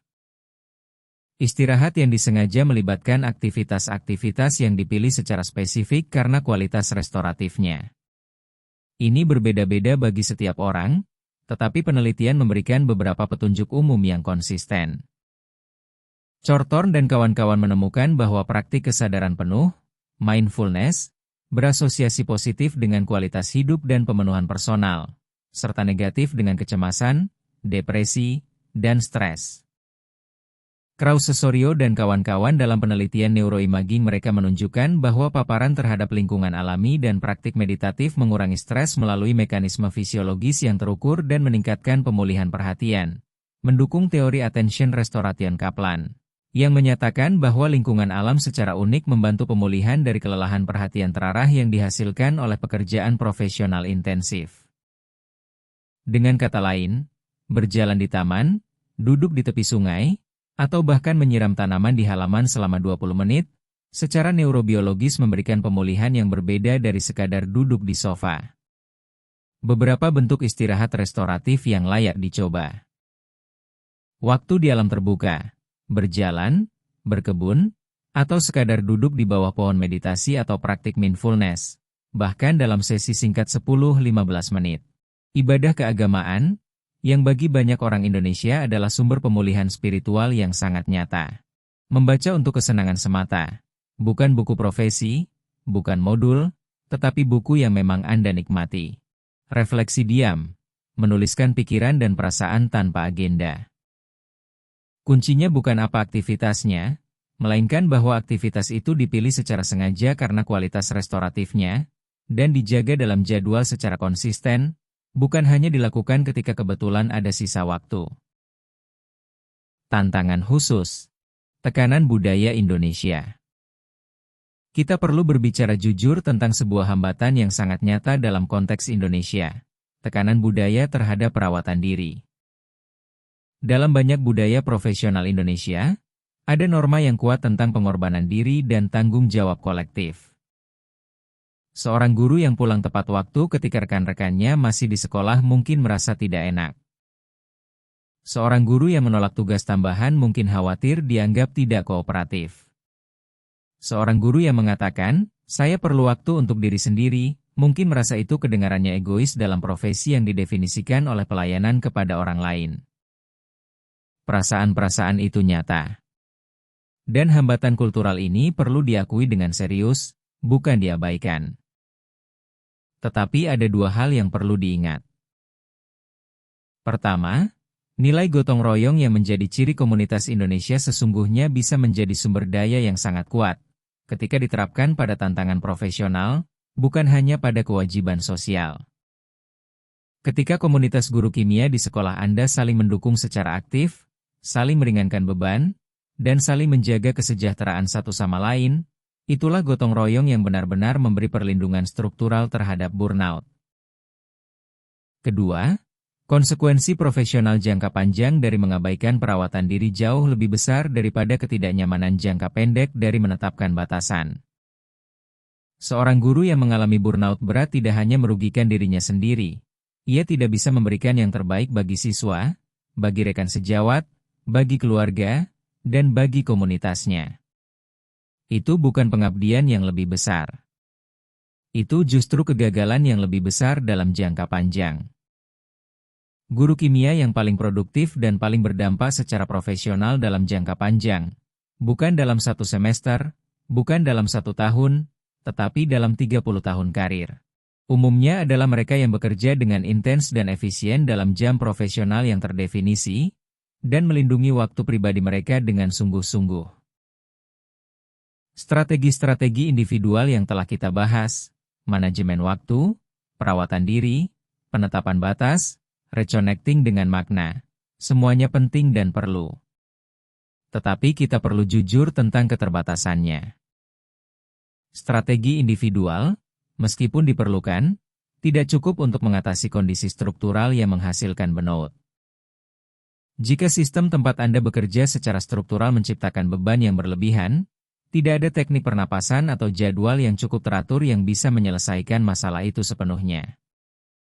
Sekolah dan sistem pendidikan memiliki tanggung jawab institusional terhadap kesejahteraan guru, dan penelitian semakin menunjukkan bahwa pencegahan burnout yang efektif memerlukan perhatian simultan pada tingkat individu dan pada tingkat organisasional. State dan kawan-kawan dalam kerangka mereka tentang kesejahteraan pendidik melalui sistem dukungan berlapis, multi-tiered systems of support, menyatakan dengan tegas, pencegahan burnout tidak bisa direduksi hanya pada ketahanan individual. Ia memerlukan perencanaan sistemik, kepemimpinan yang suportif, dan infrastruktur institusional yang aktif melindungi kesejahteraan guru. Maka bagian terakhir dari bab ini mengajak kita untuk memahami dan secara aktif mengakses dukungan dan sumber daya yang seharusnya tersedia. Sumber daya institusional yang perlu Anda ketahui dan akses. Regulasi beban kerja guru. Ketentuan tentang batas jam mengajar maksimum ada dalam peraturan perundang-undangan. Batas ini dimaksudkan untuk mencegah kelebihan beban kronis yang sistematis. Memahami hak Anda berdasarkan regulasi ini, dan mempertanyakan ketika regulasi itu dilanggar, adalah tindakan profesional yang sah, bukan bentuk ketidaksetiaan pada profesi. Alokasi waktu pengembangan profesional dalam kalender akademik. Waktu pengembangan profesional yang tercantum dalam kalender sekolah bukan waktu tambahan di atas beban mengajar penuh, ia adalah hak profesional. Gunakan waktu itu secara sungguh-sungguh untuk pengembangan yang bermakna, bukan untuk mengerjakan pekerjaan administrasi yang menumpuk. Layanan konseling dan dukungan psikologis berbasis sekolah.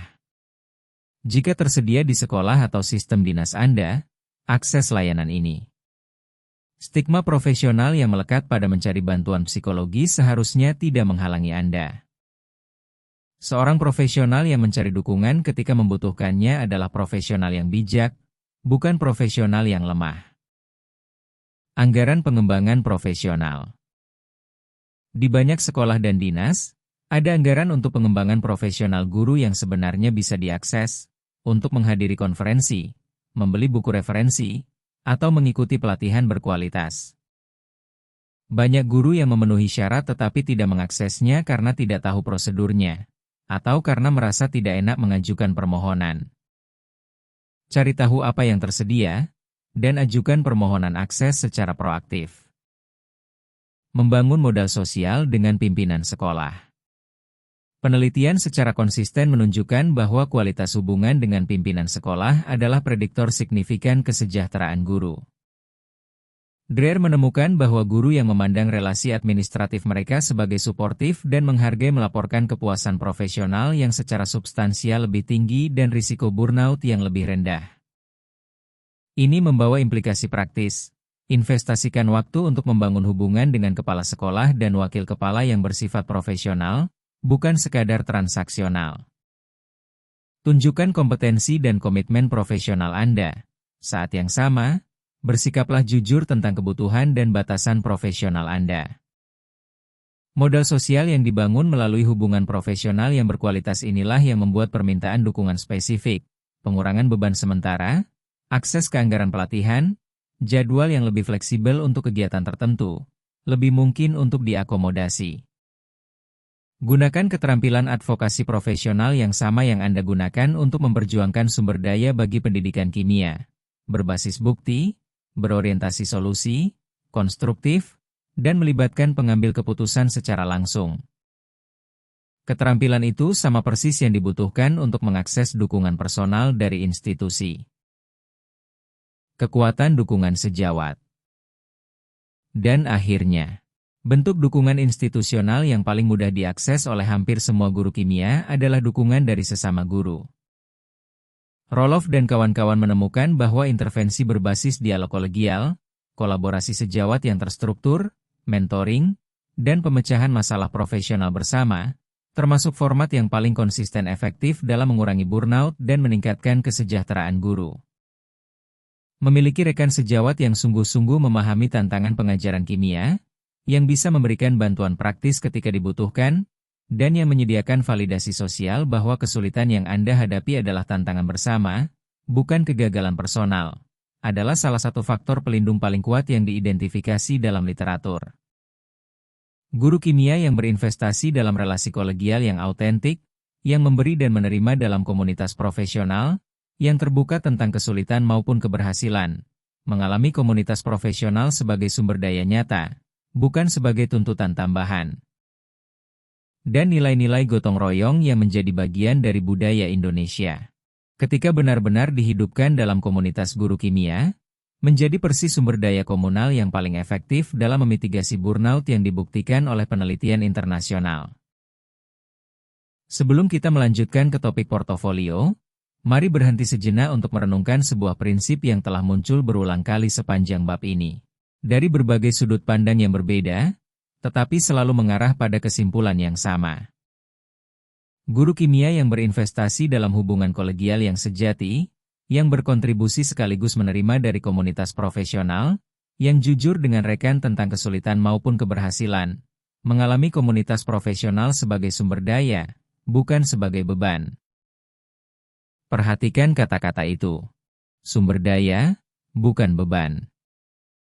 Bagi sebagian guru, komunitas profesional terasa seperti tambahan tuntutan. Satu lagi rapat, satu lagi kewajiban, satu lagi hal yang harus dilakukan di atas semua yang sudah ada. Itu terjadi ketika keterlibatan dalam komunitas bersifat formalitas, bukan relasi yang nyata.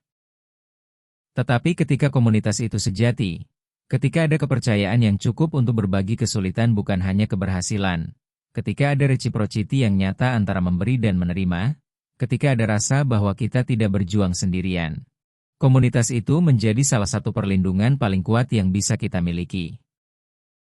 Gotong royong. Mentoring. Komunitas pembelajaran profesional. Observasi rekan. MGMP yang benar-benar berfungsi. Semua bentuk ini, ketika dijalankan dengan autentik, bukan sekadar strategi pengembangan profesional. Mereka adalah struktur perlindungan psikologis yang nyata. Mijakowski dan kawan-kawan menemukan dalam tinjauan terhadap 40 studi internasional bahwa dukungan kolegial secara efektif memitigasi burnout dalam 75% studi yang ditelaah. 3/4. Ini bukan efek yang kecil atau marginal. Ini adalah perlindungan yang substansial. Investasikan dalam komunitas bukan karena wajib, tetapi karena komunitas itu menjaga Anda tetap mampu menjalankan pekerjaan yang paling Anda pedulikan. Kita sampai di bagian terakhir dari bab ini, portofolio pengembangan profesional. Kata portofolio mungkin langsung membangkitkan asosiasi yang tidak terlalu menyenangkan. Dokumen tebal yang disusun terburu-buru menjelang penilaian kinerja, kumpulan berkas yang lebih berfungsi sebagai bukti kepatuhan daripada cermin pertumbuhan. Dan memang, banyak portofolio yang digunakan dalam sistem pendidikan kita berfungsi persis seperti itu. Tetapi portofolio yang kita bicarakan di sini berbeda secara mendasar, baik dalam proses penyusunannya maupun dalam fungsi yang ia jalankan. Portofolio pengembangan profesional yang sejati menjalankan 4 fungsi sekaligus. Fungsi pertama adalah sebagai alat pelacak perkembangan. Salah satu pengalaman psikologis yang paling umum dalam profesi mengajar adalah perasaan tidak pernah cukup. Selalu ada yang bisa diperbaiki. Selalu ada kesenjangan yang terlihat lebih jelas daripada kemajuan yang sudah dicapai. Portofolio melawan perasaan itu dengan cara membuat pertumbuhan menjadi terlihat secara konkret. Ketika Anda membuka portofolio dari 3 tahun lalu dan membaca RPP yang Anda buat saat itu, lalu membandingkannya dengan cara Anda merancang pembelajaran sekarang, perbedaannya bisa sangat mengejutkan. Pertumbuhan itu nyata. Hanya saja tanpa dokumentasi, ia tidak terlihat. Al-Salmi dan Gelir dalam studi mereka menemukan bahwa proses memilih artefak dan merefleksikannya menghasilkan pertumbuhan personal maupun profesional yang terukur. Bukan hanya pada produk akhir, tetapi pada proses pemilihan dan refleksi itu sendiri. Fungsi kedua adalah sebagai dokumen identitas profesional. C6 atau daftar riwayat hidup menunjukkan posisi yang pernah Anda emban.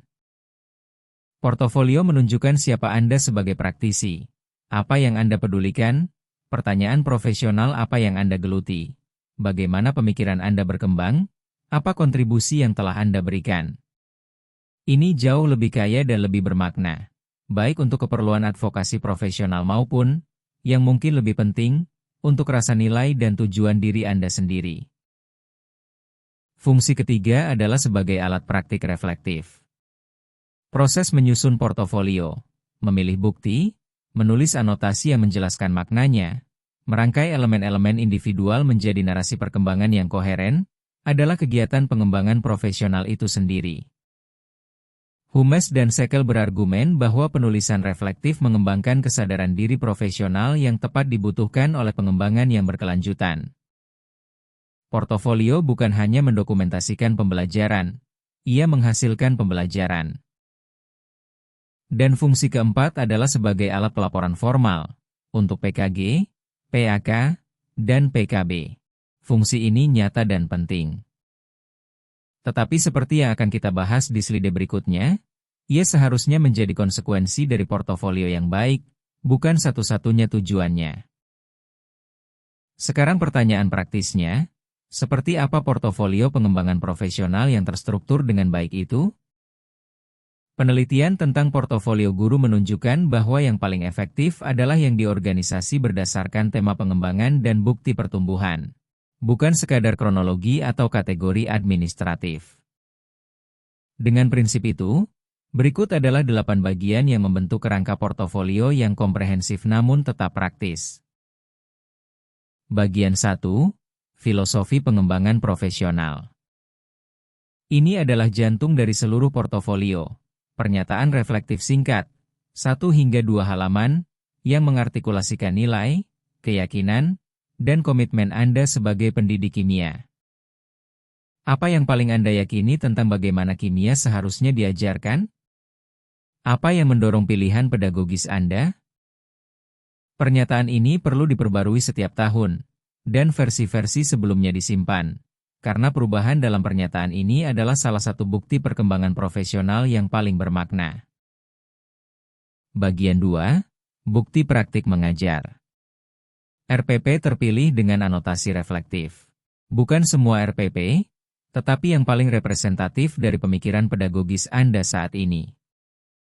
Sampel karya siswa yang menunjukkan perkembangan pemahaman. Klip video pembelajaran jika tersedia, dengan komentar analitis singkat.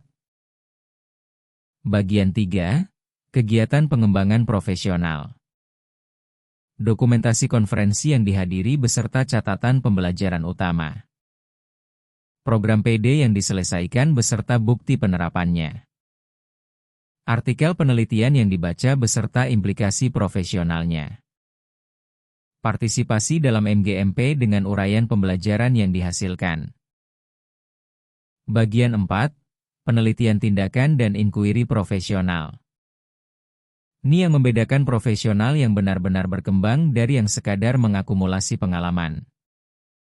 Pertanyaan penelitian yang Anda geluti, metodologi yang digunakan, data yang dikumpulkan, analisis, temuan, dan implikasinya bagi praktik. Bagian 5. Pengembangan kurikulum dan asesmen. Contoh unit kurikulum, instrumen asesmen, atau sumber belajar yang Anda kembangkan, dengan catatan tentang pemikiran desain yang mendasarinya dan bukti efektivitasnya.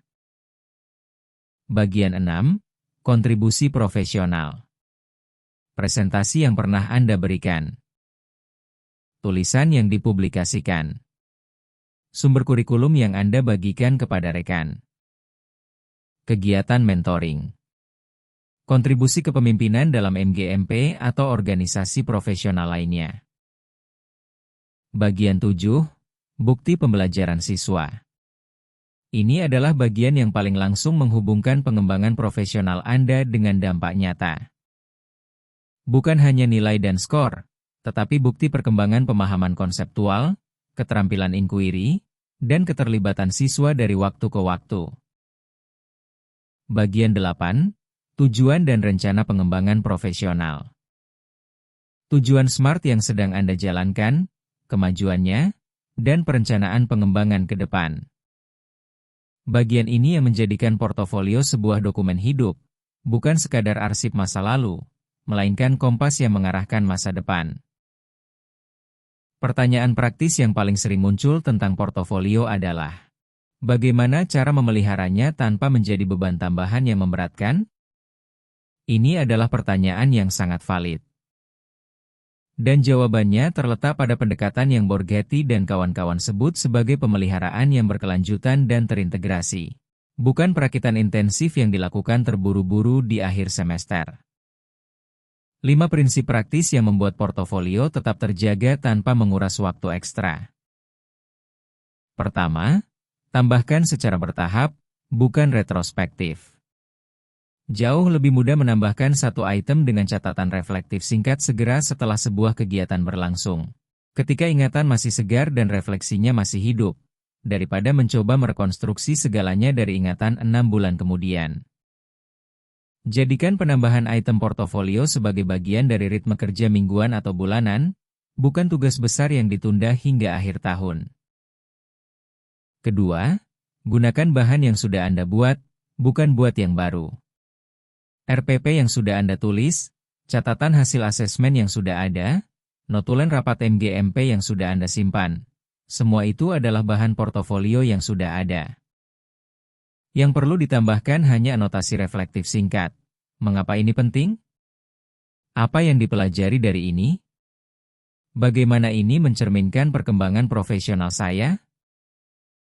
Ketiga, biarkan refleksi autentik menjadi orientasi utama, bukan persyaratan formal.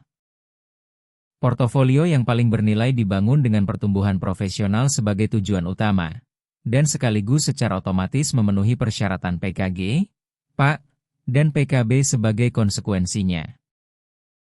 Portofolio yang dibangun hanya untuk memenuhi persyaratan formal kehilangan nilai reflektif yang membuatnya menjadi alat pembelajaran sejati. Sims dan kawan-kawan dalam meta-analisis mereka menemukan bahwa aktivitas profesional yang didorong oleh kepatuhan semata jarang menghasilkan pertumbuhan yang nyata. Keempat, perbarui pernyataan filosofi PD setiap tahun, dan simpan versi lamanya. Membandingkan apa yang Anda tulis tentang keyakinan pedagogis Anda 3 tahun lalu dengan apa yang Anda yakini sekarang adalah salah satu pengalaman reflektif yang paling kuat. Dan salah satu bukti pertumbuhan profesional yang paling otentik. Kelima, hindari perfeksionisme dalam pemeliharaan portofolio. Portofolio yang tidak sempurna tetapi konsisten dipelihara jauh lebih berharga daripada portofolio yang sempurna secara konseptual tetapi tidak pernah benar-benar ada karena standarnya terlalu tinggi untuk dimulai. Kita sudah menempuh perjalanan yang panjang dalam bab ini. Mari kita melihat kembali benang merah yang menghubungkan segalanya. Bab ini dimulai dengan sebuah pertanyaan sederhana yang sesungguhnya sangat mendasar. Bukan apa yang harus dilakukan oleh guru kimia yang unggul, tetapi bagaimana melakukan semuanya secara berkelanjutan, selama 30 tahun karir, tanpa kehilangan energi, kesehatan, dan keutuhan sebagai manusia. Jawaban yang bab ini tawarkan bukan satu resep tunggal, tetapi sebuah kerangka yang terdiri dari 6 elemen yang saling menopang. Pertama, penilaian diri yang jujur. Mengetahui posisi Anda saat ini, kompetensi, keselarasan nilai, keberlanjutan, adalah titik awal yang tidak bisa dilewati. Kedua, tujuan SMART. Mengubah aspirasi yang kabur menjadi arah pengembangan yang konkret, dapat diukur, dan dapat ditindaklanjuti. Ketiga, manajemen waktu yang disengaja.